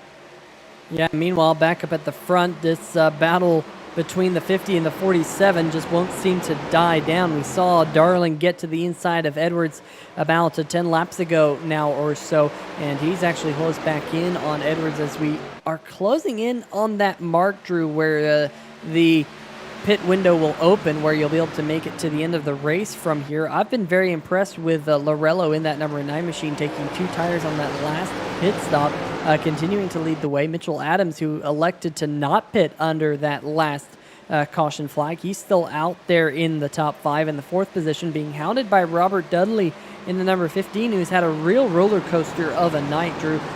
Raced his way up towards the top 5 early in the race and dropped back to around the 16th, 17th position. Now he's charged his way now inside the top 5. Very impressive out of him here in the latter stages of this race. Doug Neal also kind of been stuck around that 6th, 7th, 8th position over the last probably 50 laps or so. And then Joshua Sobel, who was very quick at the beginning of the race. One thing I've noticed about that Stay Tuned Sports Toyota Tundra, Drew, is he's got a little bit of right front damage, and I think that is taking some of the speed out of that Toyota Tundra that we saw early in the race.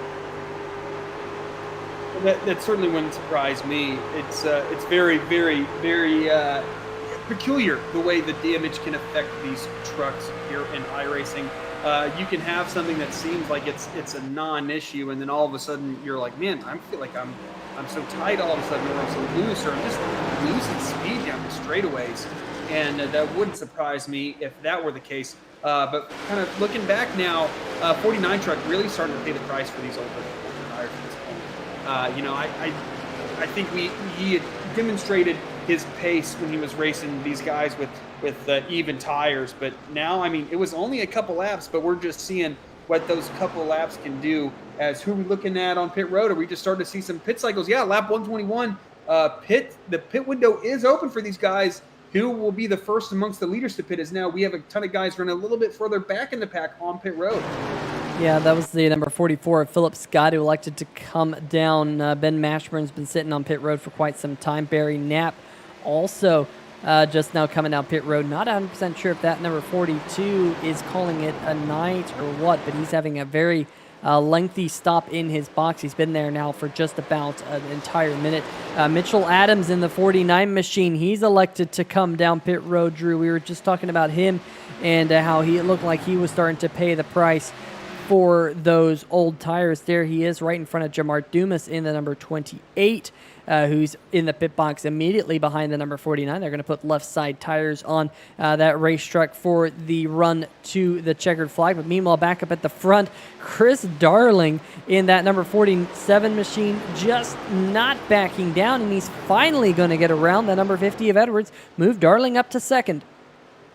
I mean, if I were probably the 50 truck, based on just struggling maybe a little bit, I would pit right now. I would make sure to cover that 49 of Mitchell Adams. We know how quick he is. We know he loves this undercut strategy. I would pit right now. We will see which one of these top three. I think it's going to be, everyone but the guy that I just mentioned, basically. James Zarello and Chris Darling pitting. The 50 staying out. I don't think that's a great move for that 50 truck if he's trying to win this race, Peter. Yeah, but we've been proven wrong how many times this season in the Simbox Truck Series from up here in the booth. We like to say, I don't think that's a good move, and then they end up proving us wrong anyway. So who knows? If you've been watching us here on 3 Wide TV for any period of time, you would know that. But hey, Drew, pretty cool thing about 3 Wide TV right now, and that's if you go to our channel, we currently have 701 subscribers. We hit the 700 mark here tonight, folks, here on 3Y TV. So big shout out to everyone at home who are subscribed to the channel. Hitting 700 here tonight. Another big number in the books here. Meanwhile, there is a driver who has a lot of big numbers this season. That's number 50 of Bill Edwards, finding his pit box. Finally coming to a halt about a lap after we kind of expected to see him on pit road. But now we're going to have to see how they all cycle out here, Drew. There's the number 9 of Lorello. He actually cycled in front of the number 49 of Mitchell Adams, so he covered the undercut very well out of that bright blue and orange number 49 machine. But where is the number 50 of Edwards? There he is, down there on the apron. You can see all the time he's going to lose to those top two. Where's Chris Darling in the number 47? Oh, Darling's way back. Darling must have not had the pit stop he was hoping for. Just looking over here at my live timing and scoring. Yeah, Darling must have missed his pit box or something, because his pit road delta time was 44.2 seconds. You compare that to Lorello, who was 41.4. The time in the pit box between the 47 and the other cars, not appreciably different. That's the actual stopped time. So Darling must have had some issue, either slip through his pit box or something. So that's going to be something he's going to have to battle for the remainder of the race. And speaking of battles with Chris Darling, he's locked in one with Doug Neal there in the Simbox number 77 Chevrolet. Great job by Neal here to move up towards the front of the pack here late in the running. 77 has just done a fantastic job tonight. Not qualifying, wasn't horrible in practice by any means, but certainly wasn't amongst the guys that we really thought, based on their practice form, that would be up here competing for a top 5, and qualifying 24th and then racing his way up here. That's a really, really good job. Is the 33 in on pace right now? The 33 Jeffrey Johnson Jr. He's currently scored in 4th, but I don't know if, okay, he just pitted, so he's now coming off pit road. I was a little confused there for a second. I'm like, man, this 33 just played this strategy perfectly. He came out of nowhere. Yeah, that new Edge auto detailing Ford F-150 gets back out in the racetrack, down in the 14th position. He's been playing kind of the long strategy here tonight, and it's worked out for him. with a couple of those caution flags falling at opportune times for that driver that you see right there. And I got to say, that's kind of been indicative of Jeffrey Johnson Jr.'s season. He's had a lot of really strong runs and been pretty lucky in a lot of those races. Meanwhile, it looks like the 05 machine, Steven Doziak Jr. will head down pit road. I think he's going to be the very, very, very last taker to come down to his pit crew, and that will fully cycle us through what will be the final round of pit stops, barring a yellow flag here in the final 22 laps. But James Lorello and that number 9 machine, he has now clinched the most laps led. He has actually led over half of tonight's race. He's led 78 laps. It'll be 79 this time by, but he does have the 49 to Mitchell Adams not all too far behind him. But the 50 of Edwards, remember, Drew, we thought he needs to get on pit road ASAP.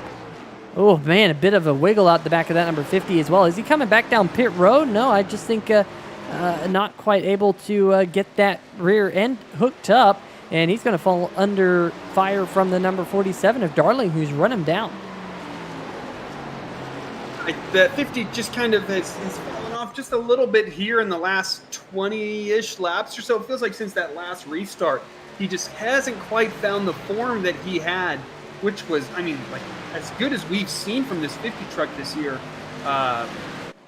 Just not quite back to that form, hasn't been able to get, you know, to show that pace again, and now he's battling the 47 truck, which I'm sure, right, you're like, man, I got this pace, I can grab this win, and then all of a sudden you're battling a guy that you felt like you've been better all night, and it can be disheartening with 20 to go, right? I mean, I think it's going to take a Herculean effort from that 50 truck, or a caution, which is certainly not out of the realm of possibility, for that 50 truck to get up there and fight that 9.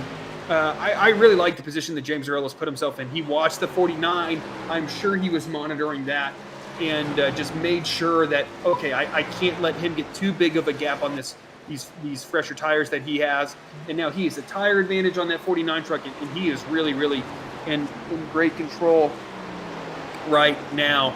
As we're just continuing to see this 49 apply pressure to that 50 truck. But now we're looking at our race leader, the 9 of James Dorello, who isn't really faster than Mitchell Adams, but he doesn't have to be. He's just basically maintaining that 0.8 of a second gap right now as we look a little further back in the pack with the 30 of Josh Sobel now getting by Doug Neal, and that is for 5th position, so a really good run here by that 30 truck.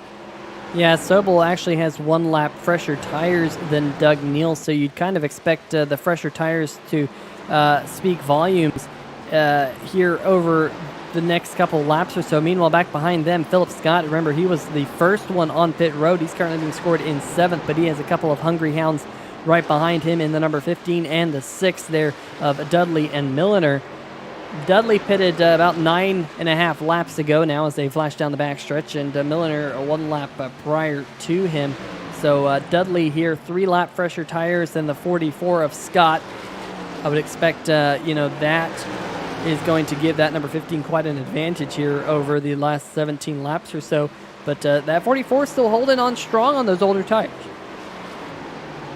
Doing a really good job. Are we going to be 3 wide? We are 3 wide going into the corner.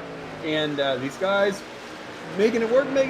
We will see if they continue to do so. And they are, as the 15 is just going to edge ahead of that 6. Man, I kind of thought, based on what I saw in practice, that's a great way to have a real big wreck.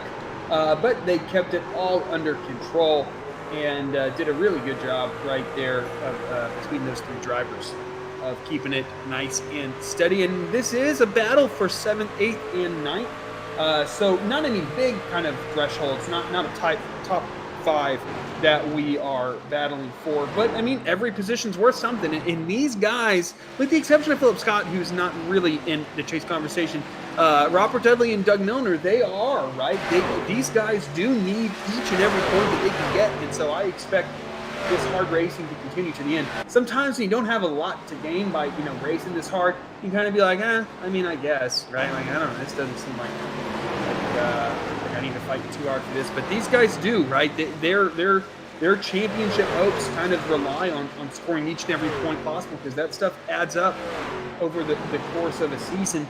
And now we're looking at just 15 to go. Man, I thought I heard tires screeching on my computer. I guess I didn't, because I didn't see any smoke or anything. But James Zarello starting to extend his lead just a little bit to update you up front over Mitchell Adams from 0.8 of a second to 1.2, as Bill Edwards is just closed a little bit on James Zarello, now 2.9 seconds back. But back on the battle that we're looking at, fairly steady here once that 3-wide situation occurred. It seems like the 6 maybe is a little quicker than the 15, just not quite quick enough to do anything here, Peter. Yeah, just not quite able to, like you said, make that move. But it's just been a really good night for Milliner in that number 6 F-150. He's kept that truck pretty clean, and since he got into the top 10, that's about where he's stuck.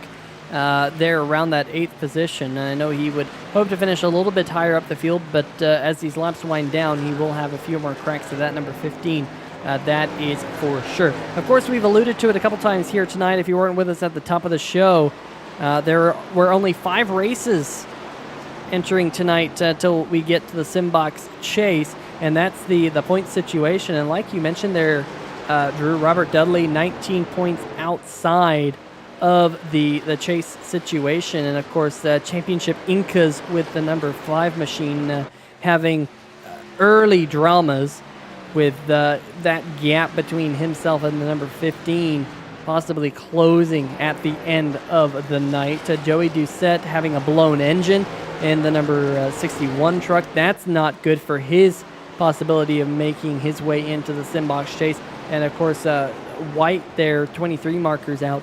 He's also not had the best of nights. He's down in the 12th position. So as it stands right now, the 15 of Dudley, who we focus on right here, would pick up a few points on the man he's chasing down, the number 5 of Adams. But speaking of Adams, started off this race in the inside wall, and he's clawed himself back into the top 10, which is more than likely going to be the comeback that we're going to be talking about at the end of the night.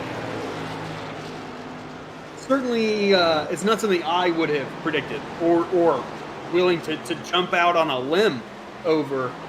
Fantastic recovery by Ben Adams in the 5 truck. Yeah, I just want to make sure, talking about Adams in the 5, not Adams in the 49. Mitchell Adams did not get into the wall earlier in this race. It was, in fact, Ben Adams in that 5 truck, currently running 10th. But I think if you kind of looked at it on paper, you'd be like, okay, he started 7th and finished 10th. That would not tell you the whole story that this 5 truck experienced is. Now he's really running down Philip Scott, Doug Milner, and maybe Robert Dudley. He certainly closed in on these guys. As we saw earlier, this was basically a 3-car battle with nobody really behind him threatening them, and now all of a sudden Ben Adams might be able to get this 9th position from this 44 truck. So a really fantastic job from Ben Adams to not lose your cool, not just Kyle Busch it and say car's killed, but to fight through it and start battling back up and fighting your way into the top 10. Yeah, and of course, we just talked about that point situation between himself and Robert Dudley. Dudley got around Neal to get up to 6th spot, and now the number 5 here of Adams getting underneath Philip Scott. The number 5 has fresher tires on that race truck by 4 laps than Philip Scott, so you'd expect him to be able to get around him pretty easily, but we're pretty long into the run as they get tight there in turn number 1 and 2. And looks like Adams will make that pass. Meanwhile, we'll go back up to the number 15 of Robert Dudley. There he is. He's got past Doug Neal. It's quite a ways, though, up to the back bumper of Joshua Sobel in the number 30. There he is, kind of in a bubble all by himself. And it's a long ways up towards the front. But one driver who's making a move, that's the number 50 of Edwards. 2.3 seconds behind the race leader, 8 laps to go. We'll go back just a little while ago and see if we can figure out how he was able to get the 2nd position away from Mitchell Adams, because it happened while we were watching the number 5 of Ben Adams.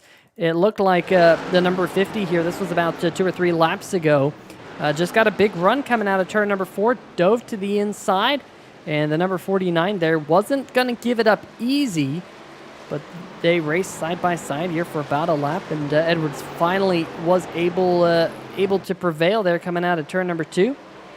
And just like that, he's now up into 2nd, but now he's got an insurmountable task here, Drew. 7 laps to go as we were back live trying to close in on his teammate, James Lorello, who's won so many races so far this season in that number 9 truck. In fact, that number 9 truck so far has won 4 of the 11 starts he's made. This would be win number 5 on the season if he can hold on for the final 6 laps. Yeah, he's done such a good job, and Bill Edwards actually closed in from over 3 seconds behind to 2.2 with this battle with Mitchell Adams. I mean, number one, not enough time left. I mean, even with that really good drive, but this battle with Mitchell Adams just cost him 4/10 this last time by. So he's going to be praying for a caution. But I mean, seconds nothing to cry about, especially when you're racing James Lorello in one of these trucks, because he has proven how exceptional he is at driving them. We're certainly not giving him the checkered flag yet, but he is well within his route to victory lane. One neat thing about Twin Ring, if you've been able to take a glance, is one of the few traditional ovals to have brake markers, right? I know Indy does, I know Pocono does, but this isn't a heavy braking track, and it still has some really nice markers on the outside counting you down into the corner, at least in 1 and 2. I don't quite know if there's 1 and 3 and 4, and that's always really helpful as a driver.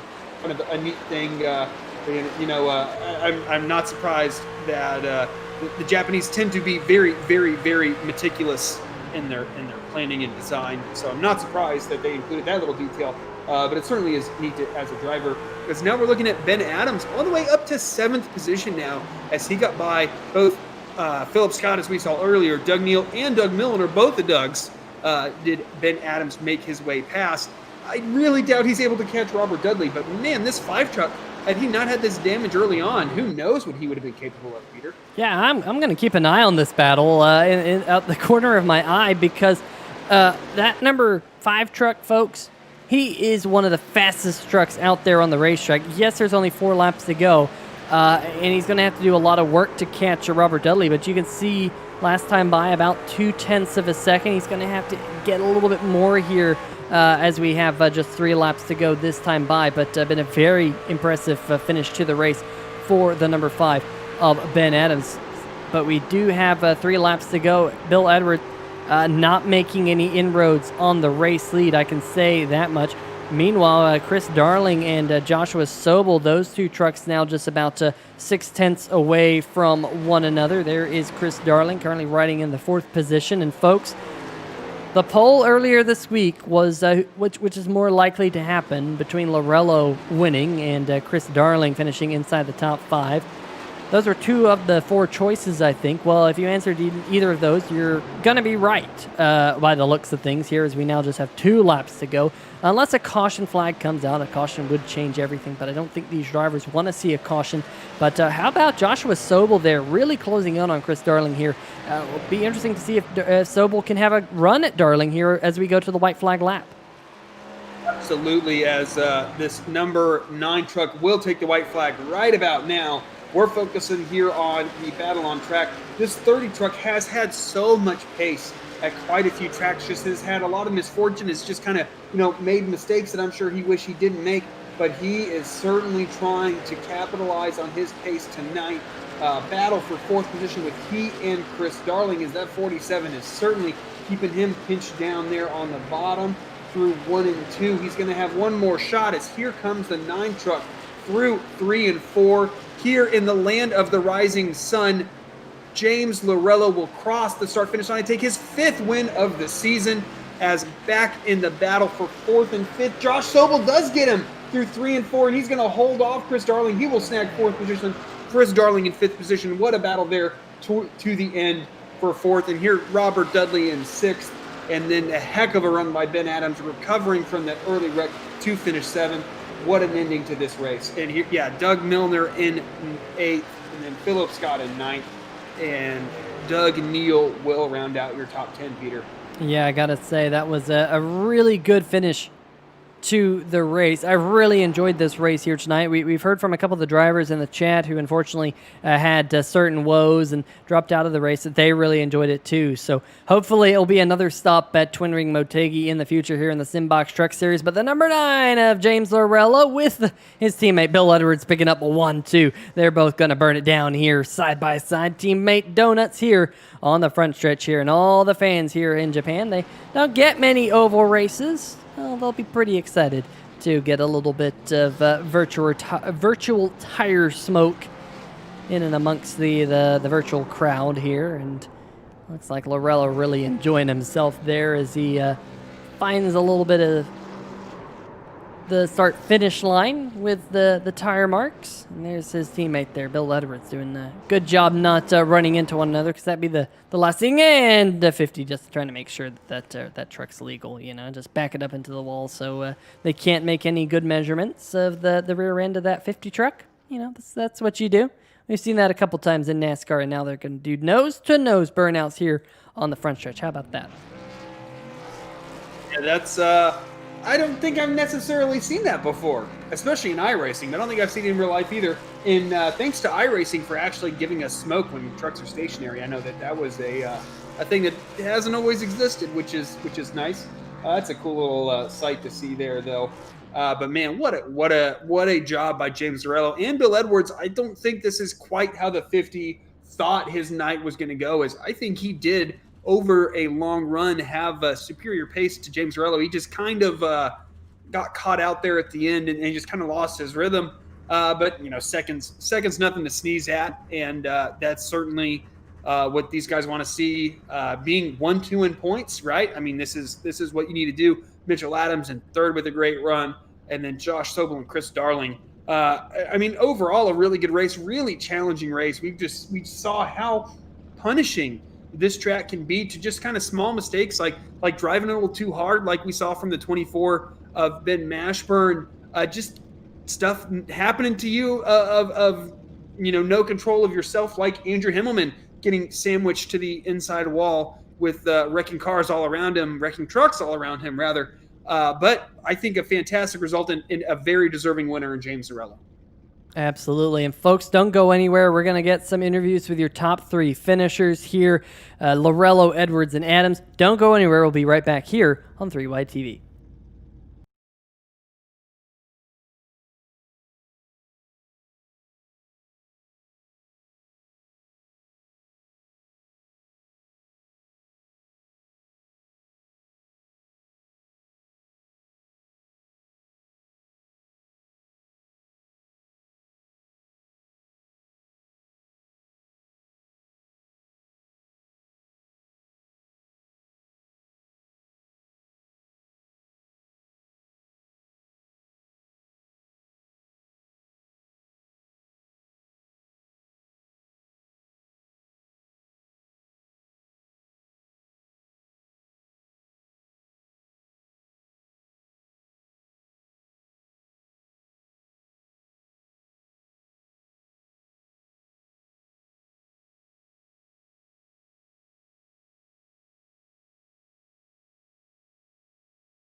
All right, folks, welcome back to 3Wide TV. Not 100% sure why iRacing is getting all nice and stuttery here tonight, but let's see if Drew Eisenman can catch up with tonight's third-place finisher, Mitchell Adams. Hey, Mitchell Adams, Drew Eisenman here in the 3Wide TV booth. You got a copy? Yes, I do. Well, Mitchell, maybe not the same amount of pace that you've had at other places tonight. How did you find Twin Ring Motegi? Oh my gosh, I absolutely love this place. I'd never raced it coming into the week. This was my first laps on the track came earlier this week in practice, and I really it's a tricky track to get used to, and it's really a driver's track. But once we kind of got out here and kind of got a feel for it, I really started to enjoy it. And there was one run in there I felt like we had the long run speed to keep up, and we went and took the lead. But other than that, I think they just outran me today. We noticed you kind of got stronger as the race went on as far as pace was concerned. Was that just figuring out the track on your own? Was that learning from guys around? What kind of led to that improvement in pace? I feel like usually most weeks I think I get a little bit better when the race goes on. I don't know if that's just me getting a better feel for the track, or I've kind of figured out what other people are doing. I definitely learned from running with them kind of through the early portions of the race. Watching people's lines definitely helped, and I kind of figured it out by the end there. Yeah, I mean, you certainly had the pace. There under that last caution, you stayed out. Everybody else pitted. What was going through your mind at that point? We were like, "Oh man, I'm in trouble," or what? Well, I'd really thought that everybody else would stay out because I didn't think we'd been out that long, but I figured at least I could drag some other people maybe farther back on the lead lap. But no, I mean, it wasn't a super long run to that pit cycle, so I didn't think I was in too much trouble because I knew I had some good pace. But definitely, I think in hindsight, I would have gone in there, but it was worth a shot. Yeah, I absolutely agree. But then we basically saw you pit as soon as possible. Were you just trying to get off that set of tires as quick as possible? Yeah, their new rubber was really starting to come in and the truck was tightening up a lot, so I knew my best shot was probably to try and short pit it. Yeah, I mean, and it absolutely worked out, right? You probably gained what, one, maybe two spots right there. But some good strategy is certainly always a good thing to do. But next week we have another very different track in Canadian Tire Motorsports Park. What's your opinion on turning right? I love turning right. I've been looking forward to Canadian Tire all year. I love road courses. Never run there before, but definitely road courses have been a strong suit for me in this league, so I'm definitely looking forward to it. I would kind of say it's like a Canadian Lime Rock almost, kind of small, tight, lots of elevation, a lot of fun, but very different. Hard to figure out kind of if it's your first time there. So I would certainly spend time practicing, but a heck of a run. Just getting stronger as the race went on. I thought you were going to grab the win there, kind of from the guys that had displayed so much pace in James Earl and Bill Edwards early on in the race, but ultimately bring it home third. Snag a podium. But before we let you go, Mitchell, is there anybody that you'd like to give a shout out to? Just anybody out there that's watching the race tonight, thank you all for tuning in. Thank you to you guys for broadcasting, the league for putting on these races, and just everybody that sponsors my 49. I've got the Gazebo Girls, Highside Motorsports, and just thank you to you all. That's all I got. Mitchell. All right, folks. Well, I have caught up with tonight's runner-up, the teammate to the winner of James Arillo. Of course, that is Bill Edwards. Bill, man, you had a lot of pace out of that number 50 truck here tonight. Just not quite able to hold off the number 9 machine. Some late pit strategy there might have not gone in your favor as the number 9 did the undercut on you. In hindsight, anything you could have done differently to get the checkered flag tonight? Ooh, I don't know. this me and James were really tight all race long. So, I mean, I think it just came down to I seen him and Chris Darling were both going into pit at the same time, and I didn't want to be the third man out there, especially if something happens or if they spin out or something. So I gave it just one more lap. And I really think that was the big difference because it kind of put me back. I had to do a little more racing with Chris after that. Took me a few laps to get around Mitchell. Mitchell was crazy fast. James is crazy fast. I think the main thing is that James kind of figured out saving that right front a little bit more, like I was doing for most of the race. So, and he figured it out on the last run right when it was needed. So. Well, from your voice, even though I'm sure you're a little bit upset that you didn't walk away with a checkered flag here tonight, I can tell from your voice that you must have enjoyed it out there here tonight. Tell us about your experience here at Twin Ring Motegi.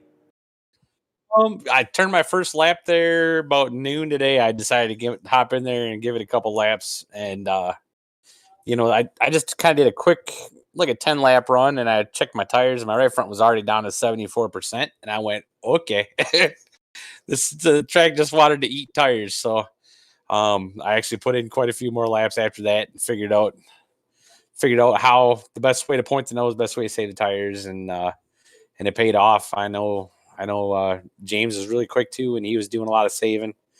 It's definitely a driver's track.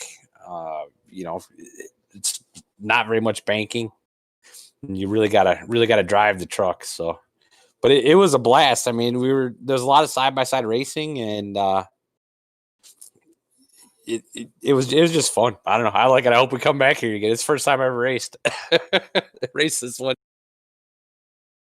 Well, definitely a fantastic race for you here tonight, Bill, and I'm sure you're going to be looking your chops about next week because we stay out of the United States. We go to Canada for Canadian Tire Motorsports Park. We're going to be turning left, turning right at the track formerly known as Mosport. What are your thoughts about going to that famed Canadian racetrack?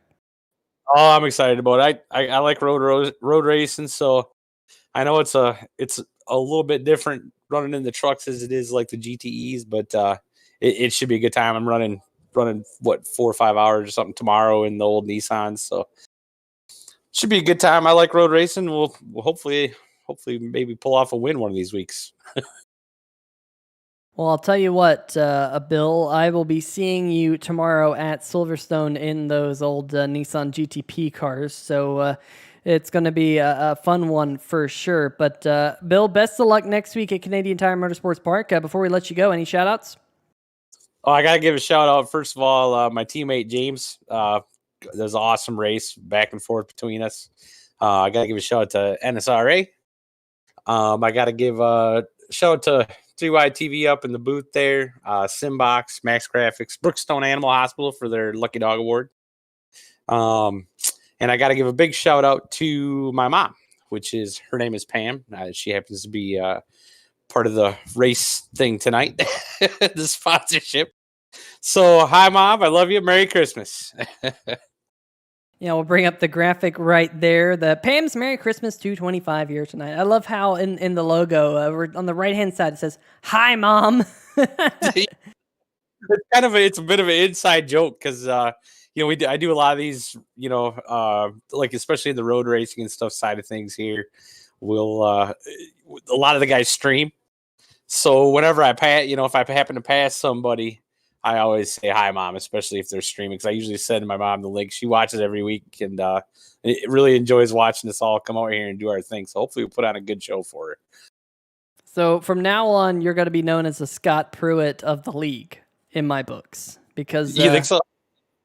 Scott Pruitt was always saying hello to the kids back home or hi to the family back home, that sort of thing, whenever he got interviewed.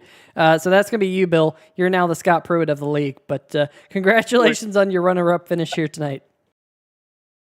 All right. Appreciate it. Thanks. All right. Well, that's going to do it for our second place interview. And now Drew Eisenman is going to catch up with tonight's race winner, the number 9 of James Lorello. James Rello, Drew Eisenman here in the 3Y TV booth. You got a copy? Gotcha. Well, if 3 times is a habit, 5 times certainly is. Your 5th win of the season. Just give us a brief rundown of how you dominated here at Twin Ring Motegi. That was a really fun track, really fun race. First time I ever raced here. I really thought Bill had the fastest car all night. And I just finally figured out the last run. I could not get through 3 and 4. I really hate shifting, and you had to shift a few laps into the run. And I finally figured out how to save and shift and be able to get out of 3 and 4. Really just a fun time, a lot of side-by-side racing, and glad I could come out with a win. I wasn't so sure there in the middle of the race. It felt like everybody kind of caught up. Folks figured it out, but I had a good pit stop there at the end and pulled away. You certainly did. We saw you battling with the 50 all night, and it certainly seemed like Bill just had a little bit more long run pace, which was unusual to you compared to you, which James, you seem always to just really excel over the long runs. Why do you think that was? He was just really good at getting through 3 and 4, way better than me. And I think I was just scrubbing the right front a bit more. We would share our lap or our percentages on our tires at the end, and he was always at like 80, and I was at 75. So he had a couple percent on me that really helped him out, and he just did a great job. Yeah, that tire wear is such a big deal in iRacing these days, and how you manage that. But I mean, obviously, you did a good enough job. We saw some kind of late race strategy variation amongst the leaders, especially between the 49 and yourself. Were you tracking when that 49 pitted, how we pitted a few laps before you guys, and kind of looking at that delta time on when you pitted, because you were the guy that nailed it? What were your thoughts going through that? Yeah, the second I saw he was on pit road, and I thought, well, maybe I can stay out one more lap here or so. I think I ended up staying out 2 because he had dropped back about a second and a half or 2 seconds, something like that. So I figured that'd be perfect to hopefully stay ahead of him, and if not, I figured I would be right behind him, so I could take my time in passing him, and it worked out. I think Chris Darling had an issue on pit road, but I had that was the stop of the night for me. I got on the pit road clean, and I got off really well. You certainly showed us how it is done at Twin Ring Motegi in these trucks. But next week, again, another kind of, not something completely unknown for the trucks, but certainly a different track in relation to most of the rest of the schedule. Canadian Tire Motorsports Park. What's your opinion on turning right? Yeah, I've never run Canadian. I might have run it once, maybe a year and a half ago. So I'm not a road racer. Bill is the road racer of the team. So I'm hoping I can pull out top 5. We'll see. I'll do some practice this week, see how it goes. But that's definitely my weakness on the circuit. Well, James, your 5th win of the season. Maybe give some of these other guys a chance to win some time. But before we let you go, is there anybody you'd like to give a shout out to? Yeah, shout out to all the league sponsors, Simbox, Brookstone Animal Hospital, and Max Grafix. And I love that Bill sponsored this race with Fatal Concepts, his painting group. He paints my trucks and his own trucks. And I know his mom is watching. So glad that Pam watches every week. Always fun when she roots for us. And thanks to you guys up in the booth. Can't wait to go watch the replay. Always fun to listen to you guys and watch it. And thanks to Chris and all the admins for the league. This is a great race. I mean, coming to a new track that nobody's ever run. And an excellent 150 laps. So excited about it and ready for next week. Thank you, James. See you guys. All right, well, guys, that's gonna just about do it here for the post race here on 3 Wide TV. Lorello picking up win number 5 on the season. But Drew, I think it's time to go through tonight's final race results. So take it away. Absolutely. We just spoke with him. 5th time this season, James Zarello's gone to victory lane. He started on the pole, finished in 1st. He is your winner. Bill Edwards, his teammate, finishing 2nd for an S2R 1-2. Mitchell Adams finishes 3rd. Josh Sobel, an outstanding run, in 4th. Chris Darling in 5th. Robert Dudley in 6th. Ben Adams 7th.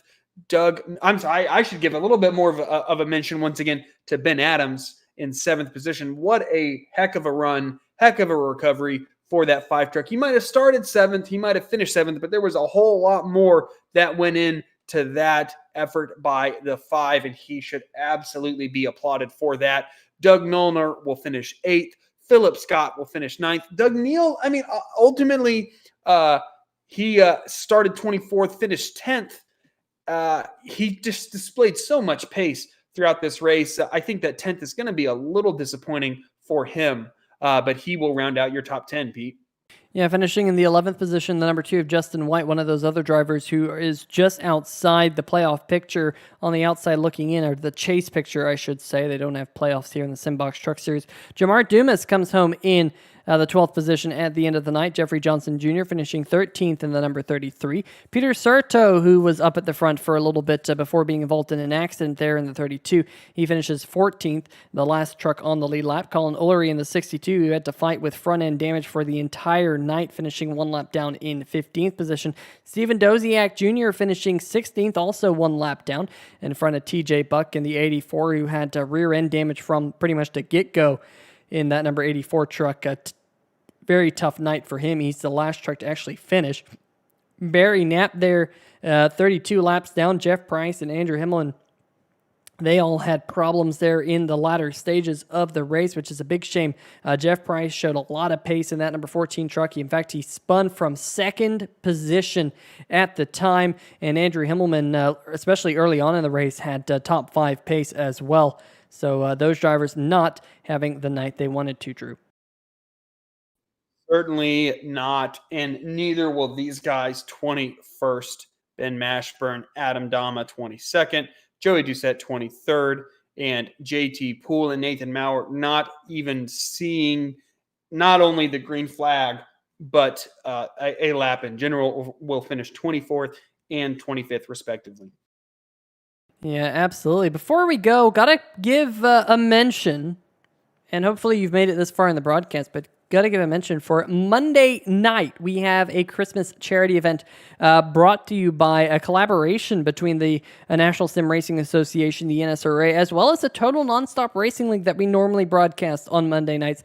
That series just wrapped up their 2020B season, and so Monday nights are now free here on 3 Wide TV. So what do? They go together and put together a charity event. So you don't want to miss that one here Monday night. It will be myself, Peter Short, as well as Bob Giaquinto in the booth for that race. It's going to be Talladega with the Cup cars, and it's going to be one heck of a race. You don't want to miss that one here on 3 Wide TV. Got to give a big shout out to our friends over at Sim TV as well for the camera angles that we brought you here tonight. But Drew, before we go, any final thoughts before we go over to Canada? We have to get back across the Pacific Ocean and up north of the border.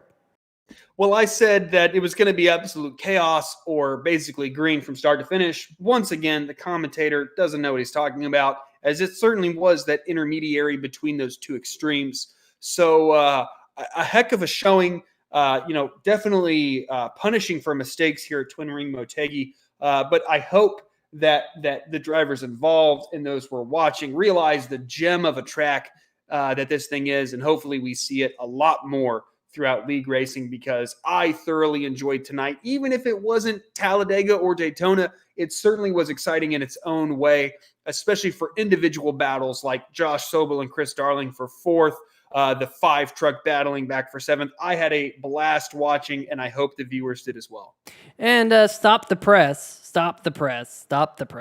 because there's one thing else that we have to do before we go here tonight, and of course that's give away the Taz Racing Customs Biggest Mover of the Race award, and it goes to none other than this man right here, Doug Milliner.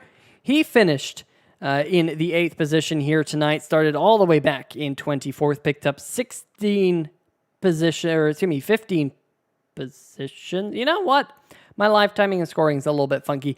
It says he was 8th, but I think that was at the top. I don't know. Maybe he started 23rd. It says 24th on the screen. Not 100% sure, but I can confirm, at the very least, he is tonight's Taz Racing Customs Biggest Mover of the Race. So big shout out to Doug Milliner and that number 6 machine for picking that up. Make sure you check out Taz Racing Customs for all of your custom diecast needs, whether it's a iRacing car or a real-life NASCAR that they don't make a diecast of. And, of course, I've been hearing quite a bit recently that Lionel Racing diecasts aren't quite the quality they used to be. Well, go hit up Taz Racing Customs because they can hook you up.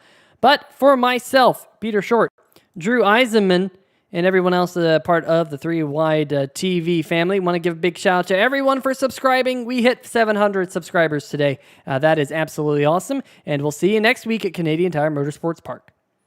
See ya!